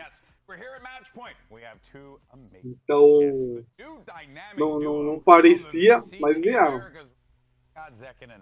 Vieram com uma entrosação muito boa. O que deu vantagem diferente dos outros times foi o tempo de troca já das pessoas, porque literalmente já agradaram já no treino e já vieram desde o ano passado já treinando, né? Diferente da Envy que trocou três E tá tentando se ajustar agora no meio do campeonato. Aí é foda, entendeu? Like, I'm curious how that came about. Very tense. It was a little bit of both. I was down to swap to whatever the team. I was ready to like do everything kind of guy, whether it be duelist or smokes or anything. They decided that. Mas aí veio pra provar que pelo menos com a MIBR eles vieram pra provar que o time vai ser chatinho. Ela pode não ganhar de todos os times, mas ela vai atrapalhar todos os times. You guys know I like to play some games, okay? This one's very simple. We're gonna have a couple of takes, rather, on a variety of subjects in a quick game we are calling Peaked or Potential. Okay, so I'm gonna give you a topic, and then you're gonna hold up the sign, and if you think that it peaked, put peaked. If you think it has potential, you put potential. And explain, of course, how you got there. So let's go ahead and start with the first one. We have the Bandit. Newest addition to the game. Has it peaked or does it have potential? There's a third option. What's the third option for you? Bad weapon. Bad weapon? Aspas doesn't like the Bandit. You heard it here first. Why? Why don't you like the Bandit? Like, Sheriff is just better. Ah, okay. Ghost is better as well. We saw you using the Bandit a couple times. It's nice. I like it. Except the one time I used it, I hit popping for 130 and I died. But I swear it's good. I swear it's good. In every other instance, this thing is good. I swear to you. Okay, all right, fine. So we have the third option. We have potential. Let's go to the next one. Everyone's favorite topic, social media. Has it peaked? Or does it have potential? I'm gonna just call o Aspa jogou na cara de todo mundo que a Bandit nova não é potencial. Everyone should adopt records, okay? Get a record player and go vinyl. That's what I'm doing right now. I agree. That's my 2026 resolution. Okay, next up, Corrode. Is it peaked? Does it have potential? Corrode has had some changes. Potential? What about some potential? Aspas? Okay, yeah. Potential, why do you think it has potential, Zach? I think with like the most recent changes, we haven't like fully figured out the meta of what's great and what's not yet. Fair. We're still playing pretty similar to like everyone was. I think the map still has. A Corrode é potencial para os campeonatos. Mas ela tem que ser melhorada um pouquinho ainda porque tá muito mais para defesa do que para ataque. Se o time for bem fechado mesmo. Has it peaked? Or does perfume have potential? Why did we put this on there? I have no idea. Potential. In the Valorant community, more people need to start using this, dude. I didn't say it. I just want to be very clear I'm not here. wrong. Okay? But listen, if you want to go with something, maybe a little no aluminum, okay? You want to get a little natural sense, a little shea butter, coconut, I don't know.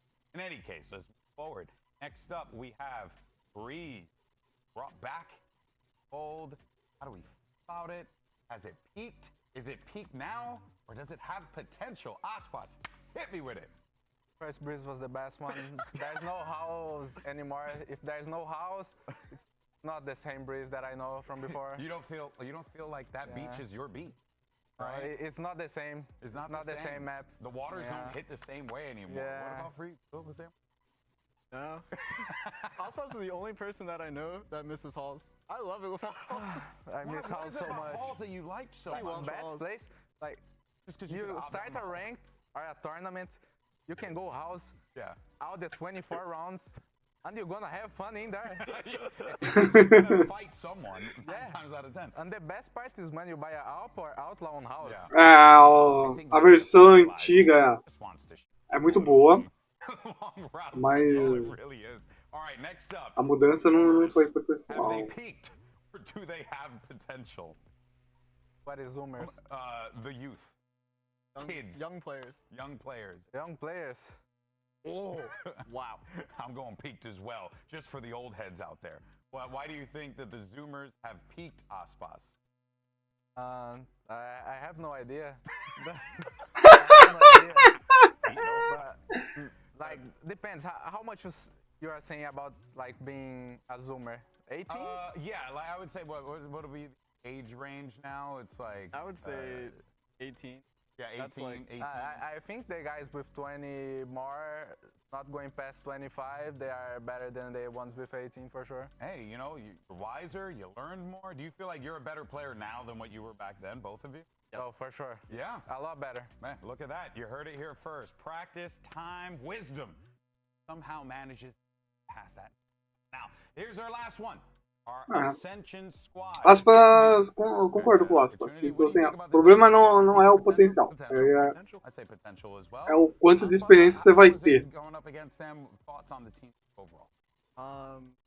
Well, they're super aggressive, which is what we expected, and when I would say they're very like momentum based. Like when they're going. They got like what 8-9 rounds in a row on us on our defense.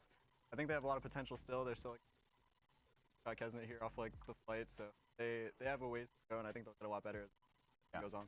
Yeah, no, I mean for sure.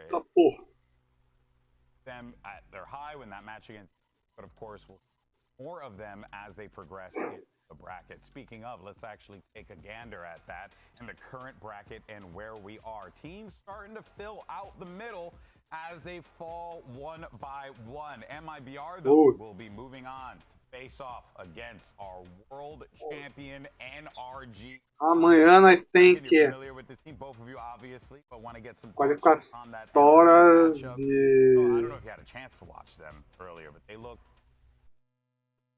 I mean, they cooked C9 on Pro. I'm excited to play against them. They're obviously good, and they added KICKOFF playing really well. He had a nice debut today. And by the way, Saucy just wants to thank you for the excellent performance.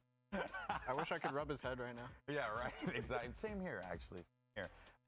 Yeah, I mean, for you as well, Aspas, you know, how's this experience now, getting a chance to play with this MIBR team, but now knowing that you're going to be going up against the world champion in your next matchup? I'm excited. I like to play against good players. They are a team with a lot of good players, so I'm excited. Yeah, no, we are excited as well, my friend. Guys, thank you so much. As always, a pleasure to catch up with both of you. Nos vemos amanhã. Né?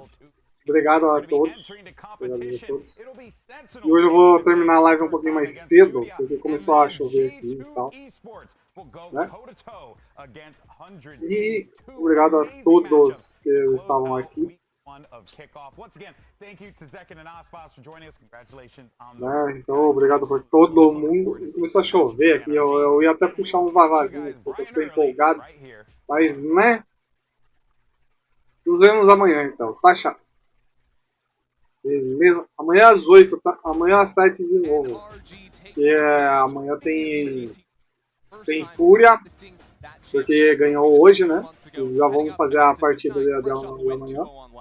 E tem G2 que também vai vir forte, tá? Pra quem quiser, amanhã estamos aí, né? Assistindo aí. G2 na segunda partida e Fúria na primeira partida aí. Vamos ver quem ganha.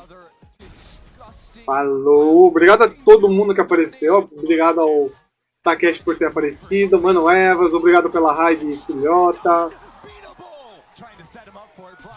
Bem-vindo ao Mano Evas, tudo mais. Obrigado a todo mundo que ficou. E Lurk aí também, que eu não lembro o nome agora.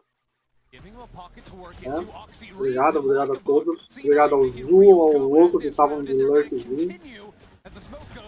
Valeu e te vejo na próxima. Concerned about the spike. Scuba has plenty of time to make it happen. Scuba delivers a fatal